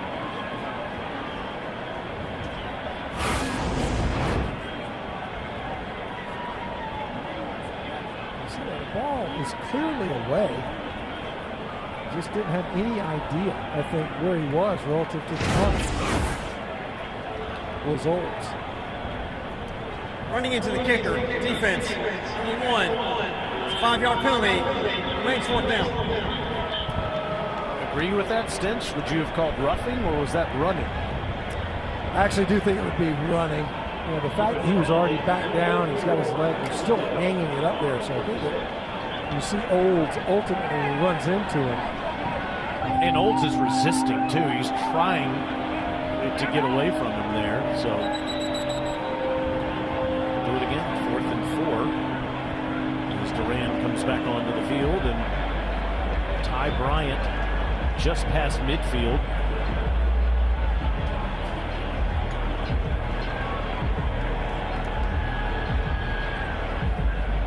See that they had failed to advance the ball for the 5-yard penalties. Respotting the football, still punting it away because it was running into the kicker, not roughing. Ran to Bryant at the 38, and he called for a fair catch. And after all of that, Kentucky gets the football back, up 8 in the third quarter. Amen. Yeah, 1,000%. And took all the guests by surprise. We actually had Chris Doring do an audience report as well, which was great. I will say, Taylor, you prepared just as hard for my wedding as you did any Titans or SEC football game. Even harder, in fact. Seth McGowan takes the carry there and gets up to the 43-yard line. Roman Harper was cackling. That was my favorite part, is just how entertained he was. Yeah, he did get a kick out of it, that's for sure. You got to perform well. They might, they can kick you out of a reception if you don't do a good job. They feed you at halftime here no matter what. I hear you guys are back together. Stitch, Harp, and Alyssa. Yeah, Tuesday nights on SEC Network. I'm excited about that. Me too. 2nd and 5 for Calzada, who will throw downfield again and over the head again of his intended target, big number 81, Willie Rodriguez. As the pocket was collapsing, a good first down play Set up a second down opportunity there at midfield. You think it's a good chance to go downfield. So Pointer was able to kind of get there right as Calzada uncorked that throw. There's too much juice on it. Zach's now 8 of 18 for 60 yards passing, and here's another third down for Kentucky.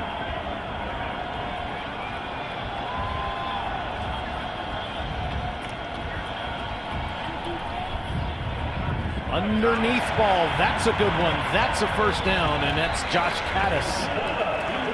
13-yard first down catch. Completion number 9, but made possible by Dante Dowdell. Watch number 3 on this blitz pickup. Boom. Braid him up. Great job. Across the formation, saw that downhill blitzer, did a good job on the.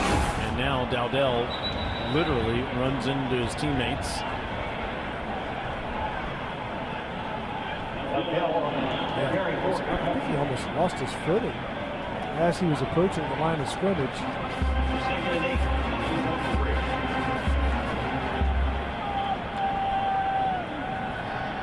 Calzada flushed out, launches down to Kattus, incomplete. Really good defense there throughout the play by Chris D'Apollonia. Well said, Taylor. D'Apollonia did a great job of sticking with this. Watch it divide the receiver's hands. Kept it in there. Kattus almost came down with this. And once again, it's a scramble drill. We talked about it. It's hard to simulate this stuff. Know what's going to happen in a game. Practice scramble drill in practice and preparation. We've seen it a couple of times where the plays needed to extend. And Kentucky hasn't quite been able to connect.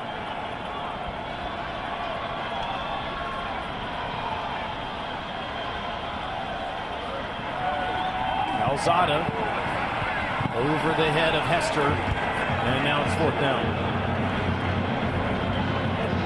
See, there's been a couple of times going downfield, just have not given an opportunity for the receiver to come down with it. Earlier on second down, overthrow, that time the ball more upfield and out of bounds. So David Rayner just come over to him and try to encourage Calzada. Shots by Calzada, but none have hit yet. Third straight Kentucky punt. Ross, his fourth time he's been out there today.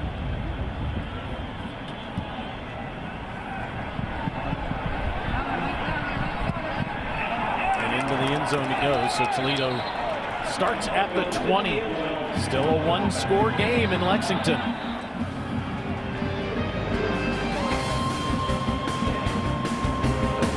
A short stint at number 1 in these preseason polls. Take those for what they're worth. What a great week 1 matchup though. Yeah, you have 6 of the top 10 playing each other. It's just fantastic. Toledo here down 10-2. Gleason throws, and that's a good ball. First down to Trayvon Rudolph up to the 40. And Alyssa, Kentucky's missing a couple of defenders out there. Yeah, starting to get a little bit banged up. Marquise Humphrey-Grace, I told you guys, had been in the locker room, downgraded to doubtful to return, and I saw them working on Khalil Saunders' knee, put what appeared to be some icy hot on it. He was moving okay on the sidelines, but not out there. Now Christian gets ahead to the 41, just a 1-yard gain. And I mean, those are 2 big space eaters, Matt, on the defensive line for the Cats. Grace and Saunders out of the game. Yeah, and then talking with Brad White, the 2 guys that they were counting on to be difference makers. Marquise Humphrey-Grace, an excellent pass rusher. Really surprising, they said, how much skill he had, pass rush trait that he had. And Saunders, another one that they say has been very big contributor in camp. Gleason wanted to load up, can't do it, and it gets tackled. Alex Afari got him. That's going to be a sack for Alex. What a game he's having. He just kept after this one. He's going to run. He's going to basically encircle the protection all the way around the would-be block of Kenji Christian. Really also credit the secondary. Nowhere to unload this football for Tucker Gleason before Afari was able to get to him. You're right. Quite an afternoon for number 3. career high, 10th tackle. Got a lot of ball yet to play. 3rd and 10 for the Rockets. Gleason throws. It's complete, but short of the sticks to Vandeross.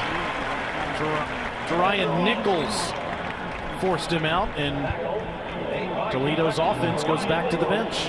Play field position here, and it's not like Kentucky's offense has been very threatening here in the second half. Reason to even be aggressive. We've seen them on 4th down, especially with this field position. But you thought, maybe the Rocket offense had a little something working, moved the pocket on 1st down, able to get it downfield. We're talking about a Kentucky defensive front that's have the full roster. So they're undermanned right now. How does that play out as this half unfolds? Duran takes a low snap.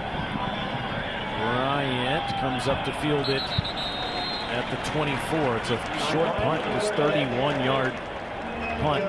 Well, Zach Calzada, 4 years ago, had that huge win. At that time when he was Texas A&M's quarterback, he threw for 285 yards, 3 touchdowns. Aggies upset #1 Alabama 41-38, and at that time people thought Calzada was going to be the next star in College Station. Instead, left the Aggies after that year, went to Auburn, was injured in 2022, and then came to Incarnate Word for 2 years. We put up some terrific numbers. And now in his 7th and I believe final year of eligibility, here he is in Kentucky. McGowan up to the 28-yard line. Down to Alyssa. Taylor, I thought one of the things yesterday that Zach told us that was really cool and stood out was the fact that this was always the goal for him, to come back to the SEC. Despite a couple of great seasons at Incarnate Word, this guy has a chip on his shoulder. He wants to prove that he could be a starter at an SEC school and win in the toughest conference in America. Golden opportunity here. He's 9 of 21 passing today, and he hands it off again. McGowan short of the 1st down, but barely. You think about it, even reportedly had won the job at Auburn before he was injured. Could have had an opportunity there. They had a coaching change. So you think about the number of guys that have been inserted in this lineup, McGowan among them, where Kentucky's hoping to capitalize on this skill set that maybe these other programs weren't capable of.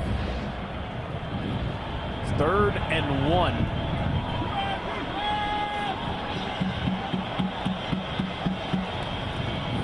And it's Dowdell, first back of 2 to choose from, that gets the 1st down. Just churning it out. We mentioned these new entrants here at Kentucky. Dowdell leading Nebraska a season ago in rushing.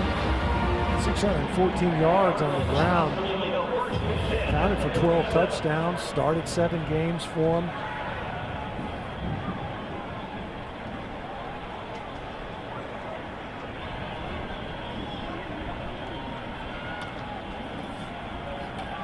Calzada out of the backfield, throws underneath the Kattus, and Josh gets the 1st down. Coaching staff yesterday, Bush Hamden, the offensive coordinator, said, "We go as Josh Kattus goes." 12-yard reception there. Nice job bluffing on his way out. Almost like a zone read play. Pulled out of the back's belly. Dump it out to your tight end if that edge defender collapses. 4th catch for big number 84, the senior from Cincinnati.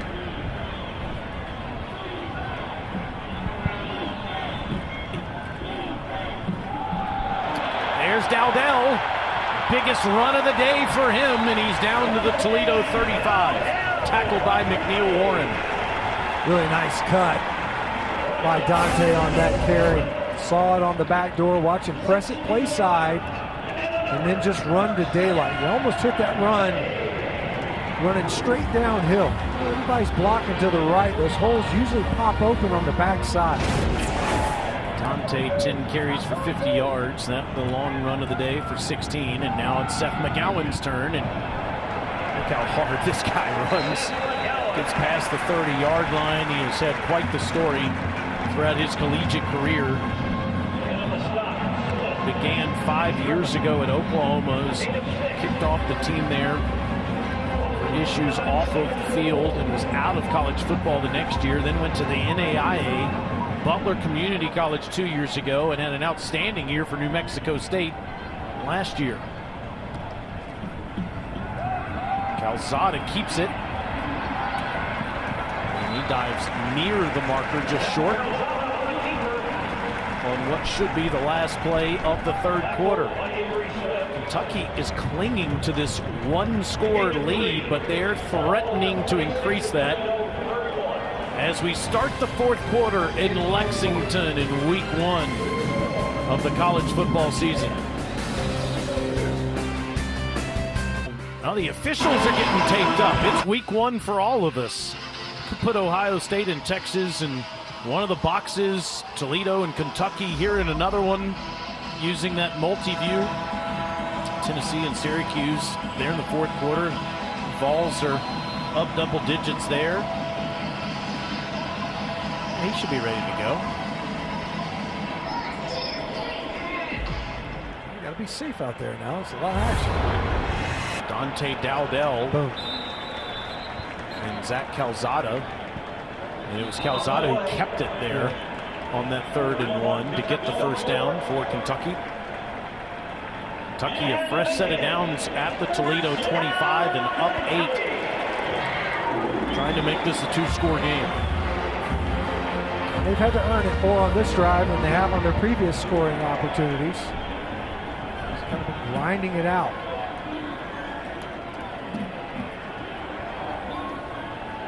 Now Dowdell will lose yardage.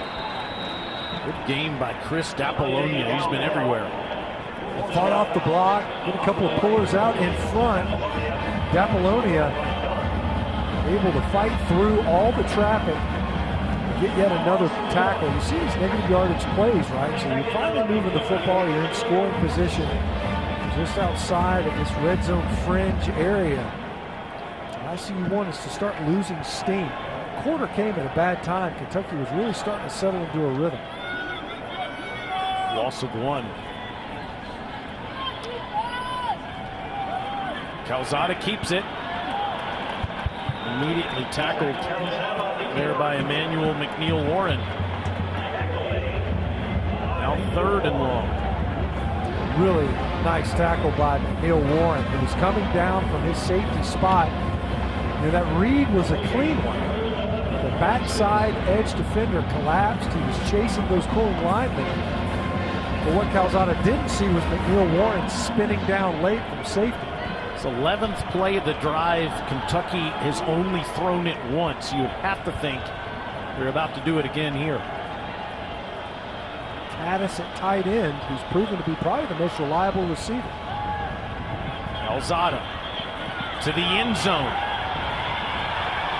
Is that caught?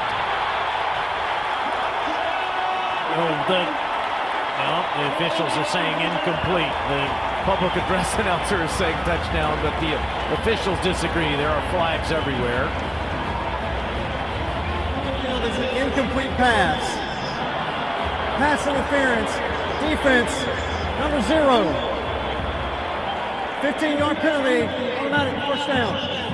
Trying to get it to Kendrick Law, who was trying to fight his way back to this football. Ball hung up in the air. You see it underthrown a bit. Law almost. It looked like it juggled, and I think perhaps that's what they're saying. I don't know that he didn't trap the football to the turf. Tough to tell from that angle.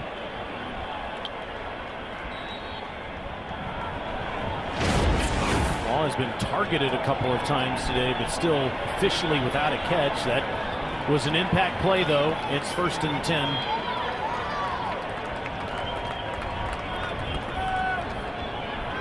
Kentucky is 1 for 1 in the red zone today. Calzada scoring that touchdown, running it in, this time to McGowan, and Seth running hard. physical down to the 6. You can't say with these running backs, when they get up, they hit it up inside, especially these inside runs, which is something that Bush Hampton said. There'll be a lot of inside between the tackle runs. Wasn't that Benny Snell, Chris Rodriguez? Yes. Wasn't that the identity of those Mark Stoops 10-win teams?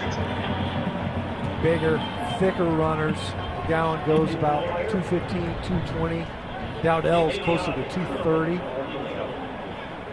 Kavion Sherman is down for Toledo.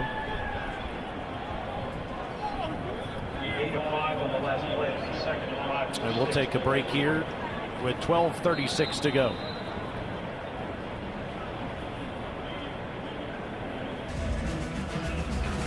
All right, coming up next, Arkansas hosts Alabama A&M. Dave, Fozzie, and Morgan will be there. And then tonight it's TV Tommy, Jordan, and Cole. Ole Miss hosting Georgia State.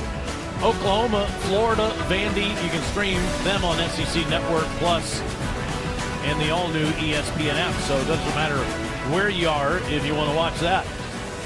Kentucky and Toledo here in the fourth quarter. It's an 11-play, 50-yard drive for the Cats. 2nd and 5 from the Toledo 6. McGowan around the corner. Touchdown!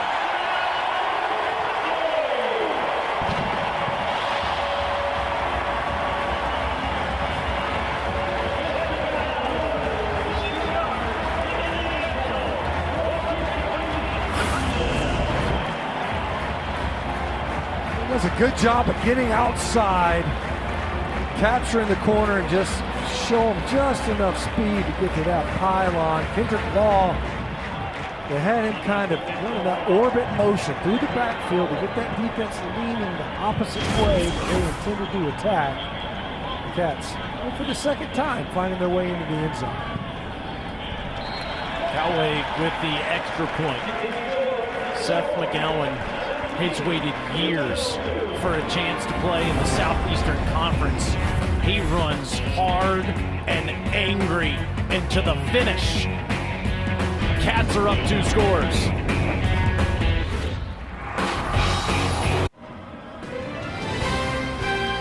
SEC Network Football is presented by Allstate. You're in good hands.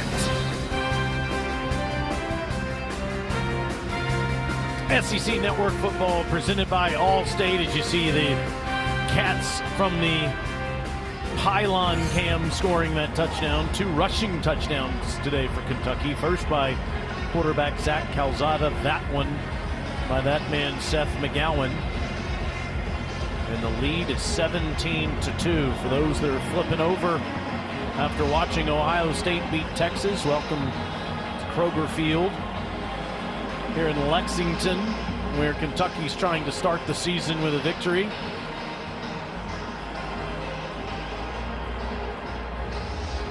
Toledo limited to only 2 points today. They have not done anything offensively. And here comes Rudolph, 2 yards deep in the end zone. And he brings it out across the 30-yard line. It's the first Ohio State victory against a #1 team at home in 40 years. Beating the AP #1 team Texas today. Obviously that will change. That #1 team in '85 was, I believe, Iowa. Wow. Chuck Long, I think, quarterback. Could have been. It's a long time ago.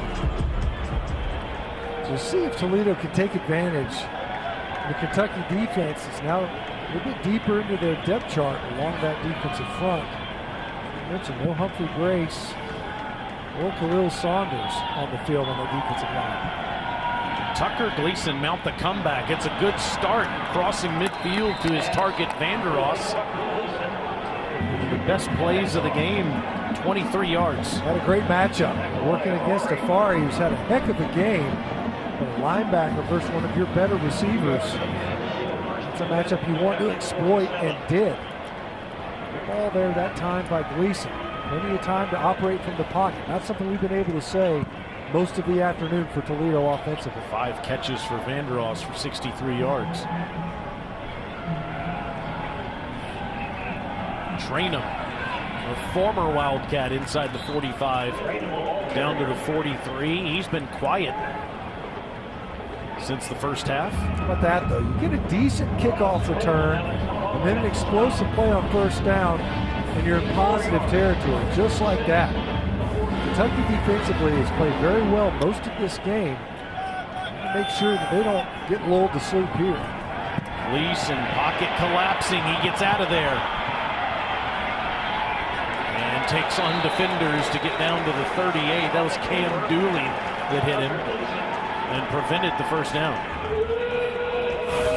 Gleason, though, delivering a hit. You know, he's not super twitchy as a runner, but opportunistic right there to get this to a 3rd and short. Now, we've seen the Rockets. They have not been afraid to try to get downhill, but we also saw earlier a 3rd and right at 2 yards, and they ended up attempting to pass there. They're 3 for 11 on 3rd down. They haven't converted one in the second half. Gleason holds on to it. Oh, good catch, but a flag comes in at the end of the play. Aziram with the catch. Let's see if this is a hit on the quarterback.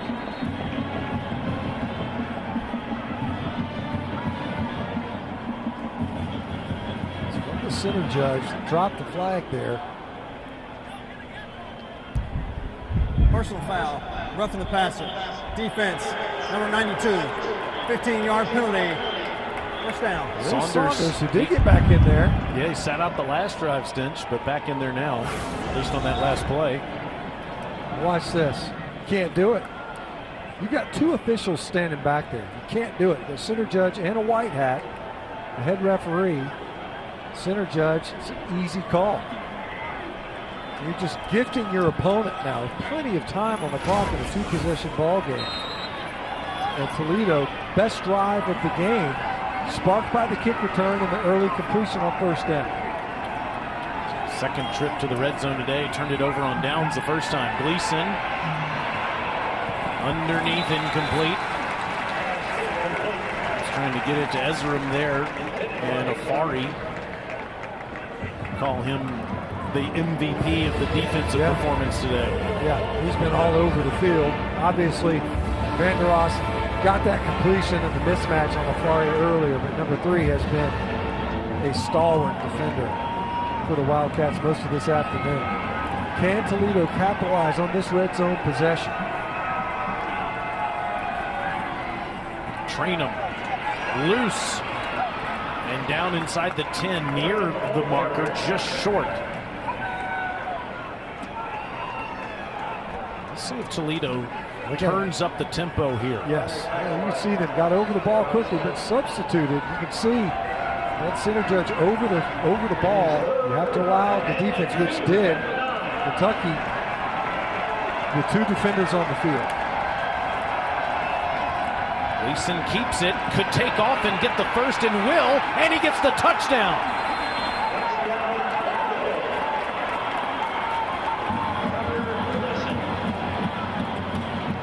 Alex Afari kind of caught in no man's land. Gleason did a good job making sure that Afari had to respect the pass. Watching the read and the pull. So you got 2 opportunities on the edge. Watch Afari, didn't know. They'll stay in coverage. Is he going to dump it off to him? No. Gleason, as soon as he turns his back. Interesting decision here, Stinch. If you kick the extra point, you're down 8. You're going to still have to go for 2, obviously, but the Rockets are going to go ahead and try to do it now. Option, Gleason throws, end zone, got it. Flag down as Rusk makes the catch for the conversion.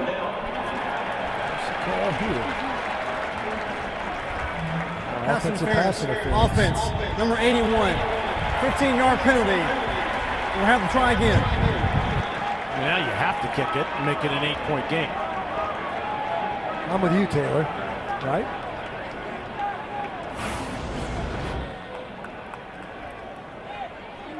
You see 81, it's too obvious what he's doing, right? You have to act as if you can't sell it like you're blocking.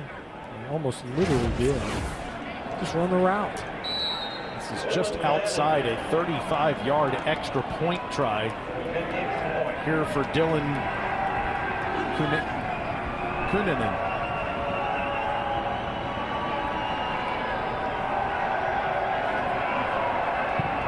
And it's good. So it's an 8-point game, 9:38 left in the game, and Toledo is still hanging around.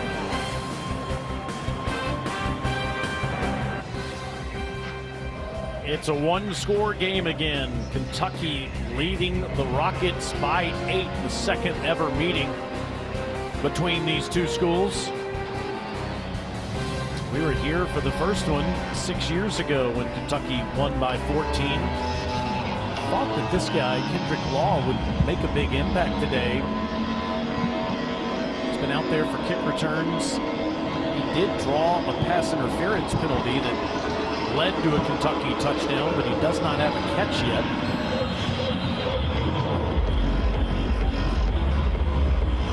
.9:38 left. Rockets beat Mississippi State in Starkville last year. Trying to beat another SEC team on the road. Here's Law at the 2. He is hit as he crosses the 20-yard line. All right, a new feature as we send it down to Alyssa.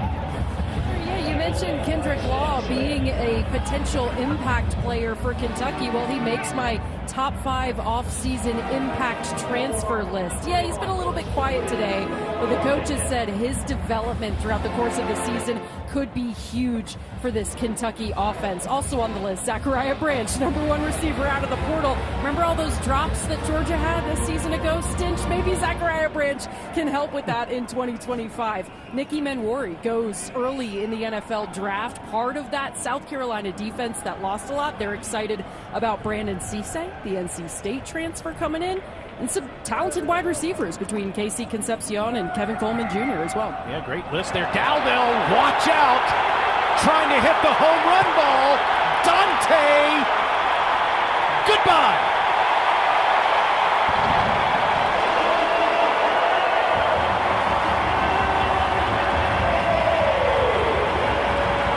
And now Alyssa has added him to the list. 79 yards for the transfer from Nebraska. Well, that'll dress up the box score. You look back at this one. What an answer. Really well blocked up front. Dowdell has been bumping away, grinding away in the ground game this afternoon, able to rip off an explosive play in the rushing attack. A 15-point game again, just like that.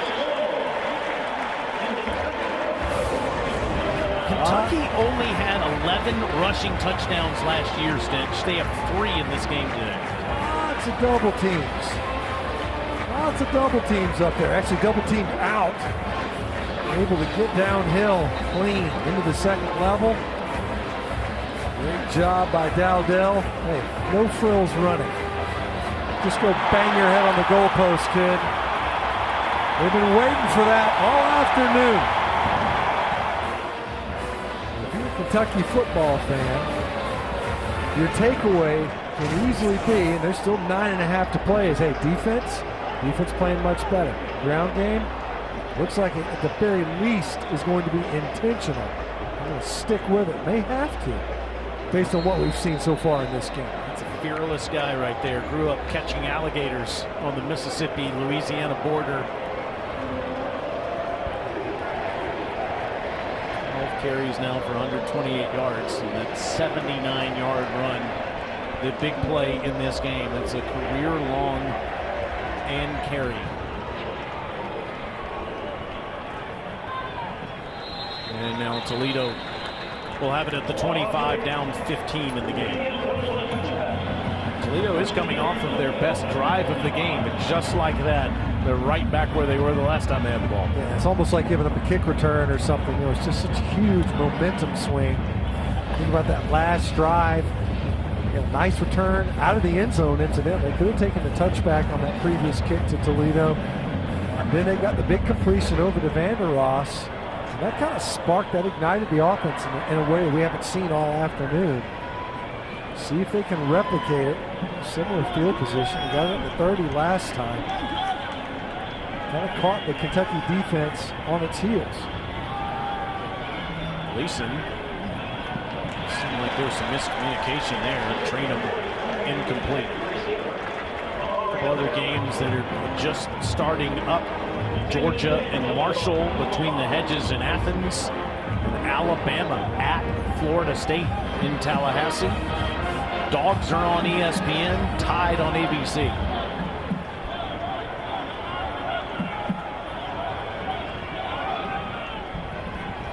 Gleason pumps. See if he takes off. No, throws incomplete into Kentucky defenders looking for Vandeross. Now, third down. Yeah, everybody's been talking about Texas and LSU going into the season, and rightfully so. The SEC has gone through Alabama and Georgia for over a decade now. Do you think it still does? Well, I think that's probably more in flux than it's ever been. Partly because of a team that we just saw lose, incidentally, on the road in one of the marquee matchups in Texas. LSU is a contender. I think it's a much more crowded upper tier this year than it has been before. I do think that Alabama and Georgia still make sense as being among the favorites, along with the Texas, but there are a few that are just outside of that. Gleason on third down throws short. And short of the sticks is Peterson. Who's y'all's dark horse, though, to get to Atlanta? Because I know mine. A&M. Yeah. So Texas A&M. I'm so glad you said that. I'm not the only one. Oh, wait, so he took yours. They're the ex I'll never stop going back to. We just saw the wedding photos. You're never going back to that. You know, Chris Doering is high on Oklahoma. He's really high on Mateer, Cam Ward's backup at Washington State from a couple of years ago. Big fourth down here. I'm going to go with the Gamecocks, by the way, is my answer. Lenora Sellers. Here's fourth down.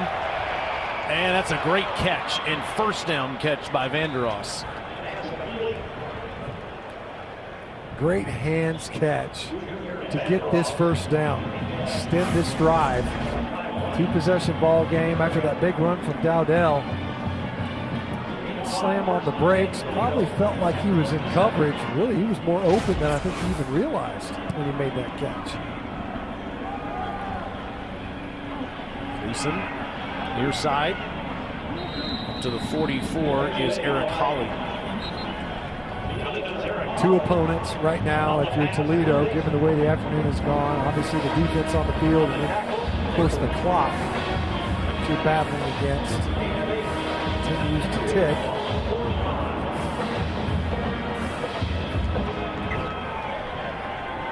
Coach Kendall tied with the great Gary Pinkel for the most wins in Toledo history. Gleason way down there, incomplete. Had it in his hands too. Eric Hawley put it on him, but unable to bring it in. Third down. Good ball. And in a collapsing pocket, more and more crowded as that route unfolded. Hawley just couldn't come up with it. We've seen a couple of those now in this game where the passing has not been pinpoint, but there have also been opportunities, especially on some of these downfield shots, where the receivers could have, should have come up with the catch. That would be true there for Hawley.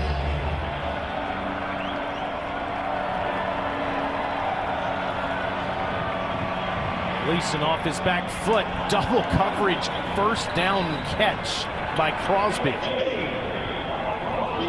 Crosby kind of double clutched on that catch. He's able to finally corral it and move the chains.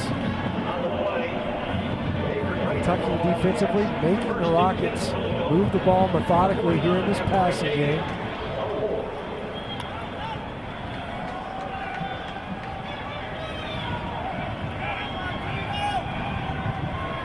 Gleason facing pressure, steps up, throws, incomplete. Threw it over Vandeross's head. Davern Rayner's hit on Gleason, I think, impacted where that ball landed. It was a double barrel blitz here, so you bring edge pressure. The first one to arrive They eats up the protecting back, Quay Scott, and then of course David Rayner was able to get the big hit. That was a pressure overthrow. Otherwise, we've seen that twice now this afternoon. Wallensack plows forward to the 46, third down Toledo, 6.5 minutes to go. Kentucky up 15 in this game. Toledo beat Mississippi State in Starkville last year, 41-17. Outlasted Pitt in a 6 overtime thriller the day after Christmas, winning 48-46. 2 straight Power 4 wins, but big mountain to climb here in the fourth. Gleason, far side, short to Wallensack. That was something that the Kentucky coaching staff was talking about, just the resilience of this Toledo football team. It was demonstrated in that bowl game. They had concern, before that Dowdell run, the resilience showed in this game. Yet another 4th down attempt on this drive, trying to keep this possession alive, down 2 scores. Stoops trying to coach up his guys on the back end. Rockets are 1 for 3 on 4th today.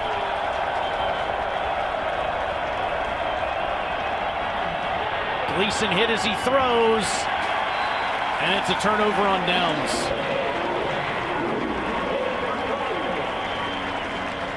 What a big hit on Gleason. It's just been the story of the afternoon. Big win. Will Saunders had himself an afternoon. Watch him. Here he is right here, and he's going to win inside. You just can't lose. You can't afford to lose on an inside rush. Boom. There have been some throws to be had downfield in this game. A couple receivers running open. Quarterback for Toledo and Tucker Gleason just hasn't had an opportunity to deliver an accurate throw because most of the afternoon he's had a Kentucky defensive lineman in his lap, or at least bearing down on him. That has largely been the story all game long. And Kentucky takes over just short of midfield. McGowan hit in the backfield there by Emmanuel McNeil-Warren.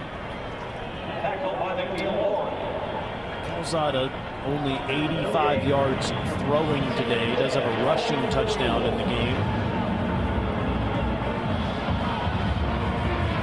That will embellish much on those passing numbers.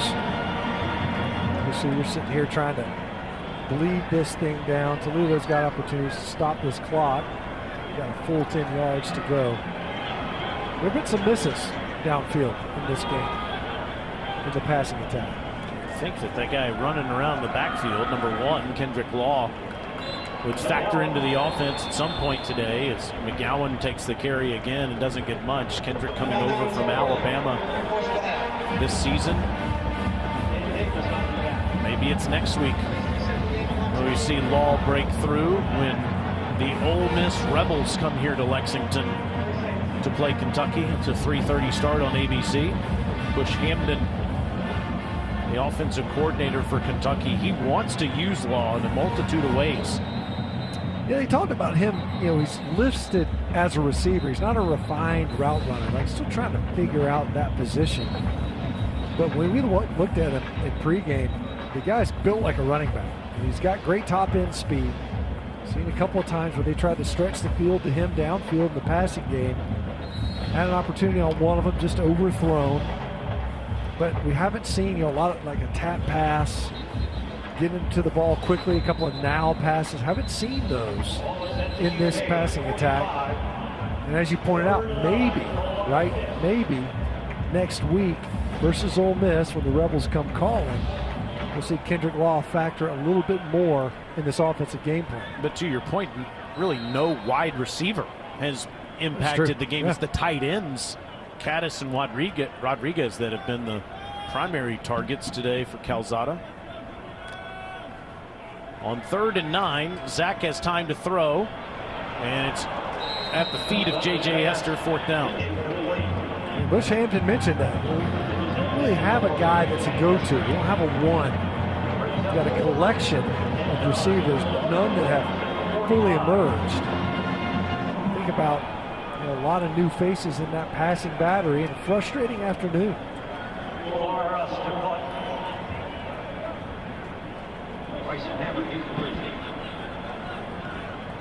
This is LaRosse's 5th punt today.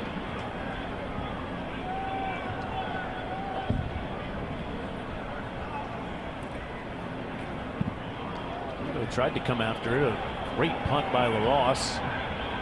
Fair catch at the 11 by Hammer. 44-yard punt. Let's check out the good hands plays brought to you by Allstate. We talked about a number of turnovers in this game, and it started out early. This is what got the Kentucky offense going. Early interception, they're able to jam one in there on a QB sneak. And it was the short fields that really helped the Kentucky offense, especially in the first half of their scoring. Only 10 points in that first half. Both were set up by short fields created by the defense. There was a holding penalty on Toledo on that punt, so Toledo is pushed back to their own 5-yard line to start this drive. Tucker Gleason, 6-year senior from Tampa, Florida.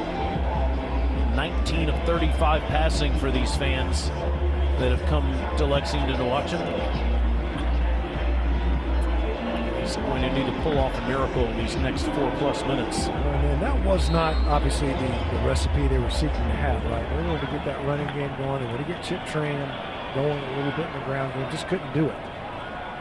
Here's Chip falling down in the backfield.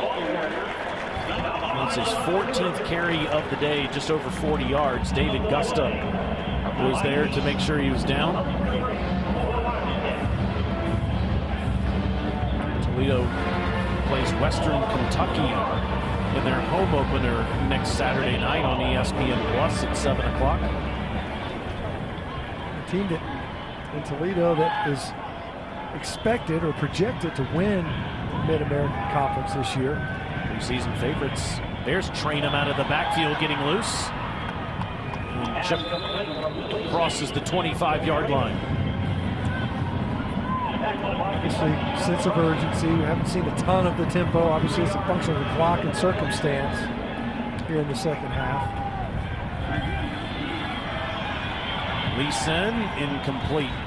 But really, that is more of their game, is an up-tempo offensive approach. It does not make sense, though, especially when you're punching up the weight class, which they are in this one. That was evident when you walk around in pregame, you're going, some of these bodies are a good bit bigger than some of these other bodies. So you got to make sure that you don't wear yourself out on a quick possessions, and we saw those anyway. But you don't want to do it by a function of just standing on the gas the whole game. So in some ways, Toledo was playing a little bit left-handed, just from an offensive philosophy standpoint.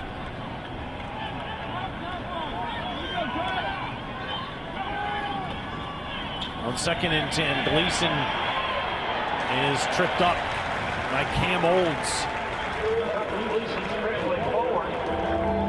Another nice pass rush. Cam Olds. Watch him, he wins coming off the right side right here. It's been a tough afternoon for the Rockets. Just wins that outside shoulder and able to get a short point. Underneath throw. And a first down run after the catch by Christian.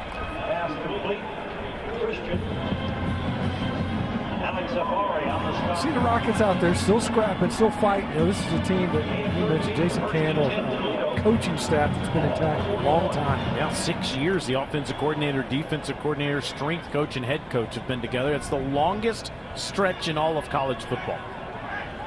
That used to be the norm. Just over 2 minutes left in the game. Gleason, first down ball, good ball, and a nice turn by Brown. Off to the races inside the 30. Javon Brown is marked down at the 20. How about that? So now you're knocking on the door if you're the Rockets. Mess around and convert here. You steal a possession quickly. They still have those 2 timeouts to play with. And that is the 2-minute timeout. Toledo down 15, but in scoring position.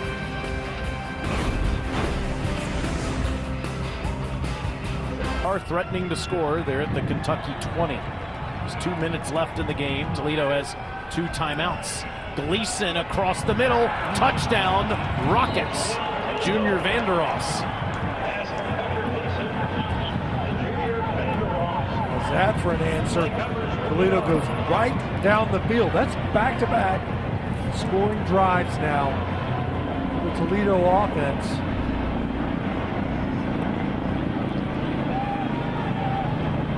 These guys finding ways to answers, marching right down the field. As we mentioned, they can stop the clock 2 more times. A 2-minute warning came in. They did not have to use any timeouts on that possession. And the extra point makes it an 8-point game. Toledo's only been held to single digits once in their last 60 games. And that, of course, will not happen now. Gleason, once again, when he's been given time, puts it right on Vandeross. His favorite target here this afternoon.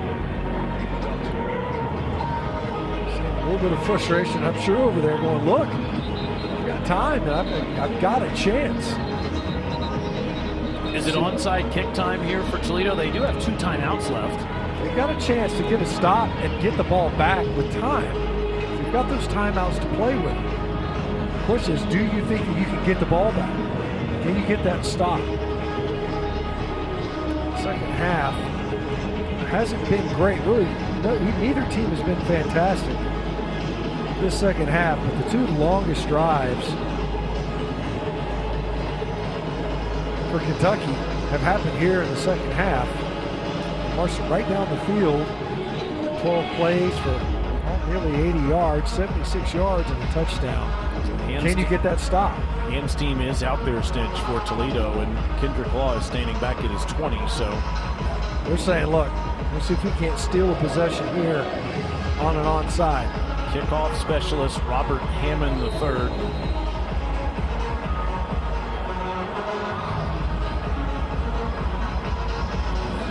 And he just tries to dribble it. That didn't go far enough.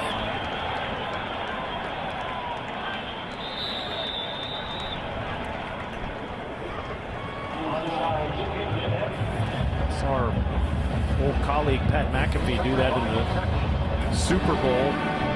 Just dribble it straight forward when, of course, the opposition wasn't expecting it, but it's got to go 10 yards. It didn't, so Kentucky will take over.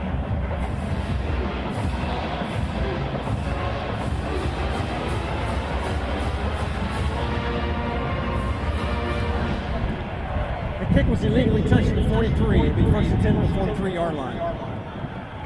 Thank you, Kyle.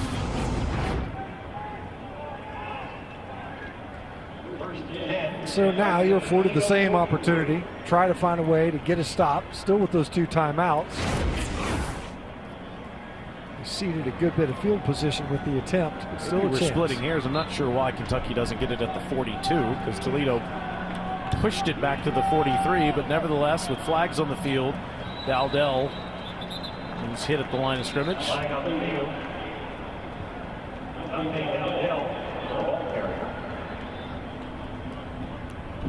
Offside, defense, number 9, lined up in the neutral zone. 5-yard penalty, first down. Loose Julian. Just hunkered down in there. See if he can't get a stop. Obviously, Kentucky with the big personnel out there. I haven't seen a lot of it this afternoon, incidentally. The 12 personnel, 1 back, 2 tight ends. Trying to get away from that a little bit more spread formations to their intent. Not only a 5-yard penalty, but also the clock starts running again.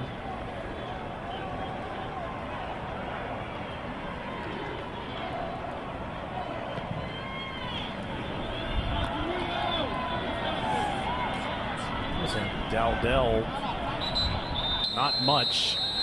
It's the 37, and Toledo has now just 1 timeout left as they call their second one with 1:17 to go.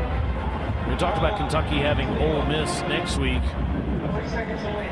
at least going into the year, if you look at the records of last year's teams, Kentucky has the 5th toughest schedule in college football. They play the Rebels, Gamecocks, the Gators, the Dogs, the Horns, the Vols,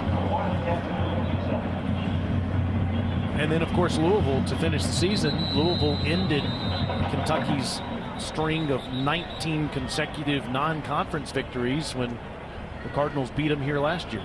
So many. They just pick a ton of fights in this schedule. And as you mentioned, and even as the SEC migrates to that 9-game schedule, with that requirement, you got to have a Power 4 somebody in there. Well, it's built in with that rivalry game versus Louisville. Kentucky has got a very difficult hill to climb this year from a schedule perspective. On 2nd and 4, Dowdell hit immediately right at the line. Good play, Avery Smith.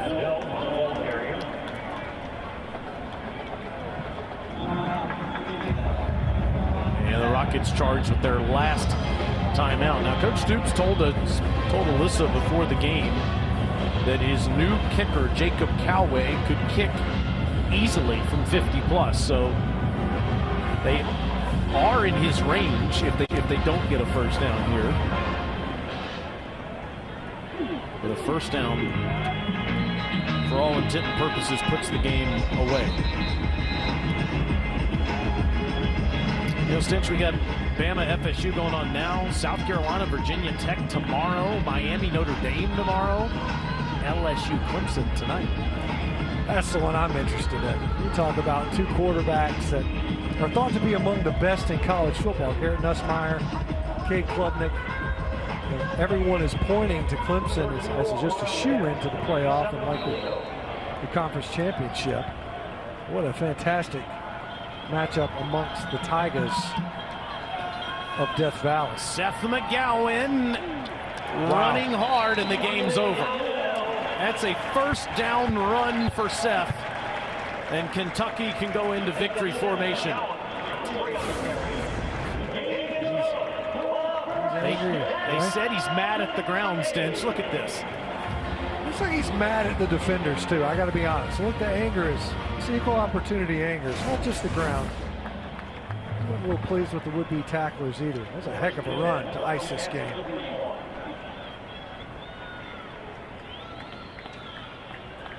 A lot to correct, I'm sure, that Coach Stoops will talk about. Calzada 10 of 23 passing, just 85 yards. But Kentucky got back to being physical. Physical with energy and execution. They ran for over 200 yards. Dante Dowdell busted one for a 79-yard touchdown run. And Kentucky outlasts one of the better teams in the group of 5, beating Toledo 24-16. Well, if you're a defensive coach, you can be relatively pleased with your performance of your respective units. You take that 80-yard run, 79-yard run, and Toledo held up pretty well defensively in this game. A lot of self-inflicted wounds for Kentucky. Easy to clean up some of the decision-making. So now you just have to build off of. You always want to learn from a win. Plenty to learn from in this one. We may look back in this game and find that this is a quality victory over what could end up being a conference champion in the Toledo Rockets. They got a lot to clean up too on their side of the football offensively, but both these defenses played pretty good football this afternoon. Combined, Dowdell and McGowan, the 2 new tailbacks for Kentucky, ran for 207 yards on 32 carries. This was the big one, Dowdell's 79-yard house call. That's the one that, you know, it needed the answer, right? Toledo just gone in there to score. You got the other McGowan. Both these new running backs making their presence felt in this game. And they're both with Alyssa. Dante and Seth, join me here, guys. Congratulations on the win. Everyone was so excited to see what y'all would bring to this running back room this year in Lexington. You're constantly talking to each other. This was a 4-quarter game. What do you tell each other out there? Just keep running. Like that long run we had, waiting for it all day, hitting the ball in the right place every time, and it finally happened. Seth, for you, this has been a long time coming, getting to the SEC. What did it feel for you out there to cross the plane and score your first touchdown for Kentucky? Oh, no, it was great. It was great to just do it with my guys. You know, it was a big celebration. You know, that's a credit to all of us, and just looking forward to getting back at it next week. This offense has worked so hard to gel together. Dante, what was it like out there with this group, and what are you looking forward to doing in your next game next weekend? It was nice. It was nice. You know, I feel like everything going together. You know, holes open. I feel like our lineman was getting in the right place. You know, we just had to keep pounding them, eventually things open up. But, you know, it's the first game. You know, like me and Seth, we didn't really scrimmage. So this is our first time really going out there and getting tackled and stuff. So we're getting back used to all that, you know. I have to ask you, how does SEC football, wearing the SEC uniform, compare to catching alligators as a kid? Did you do that? Oh, here y'all go, man. Here y'all go. I mean, you got to tell us about this. That's something different.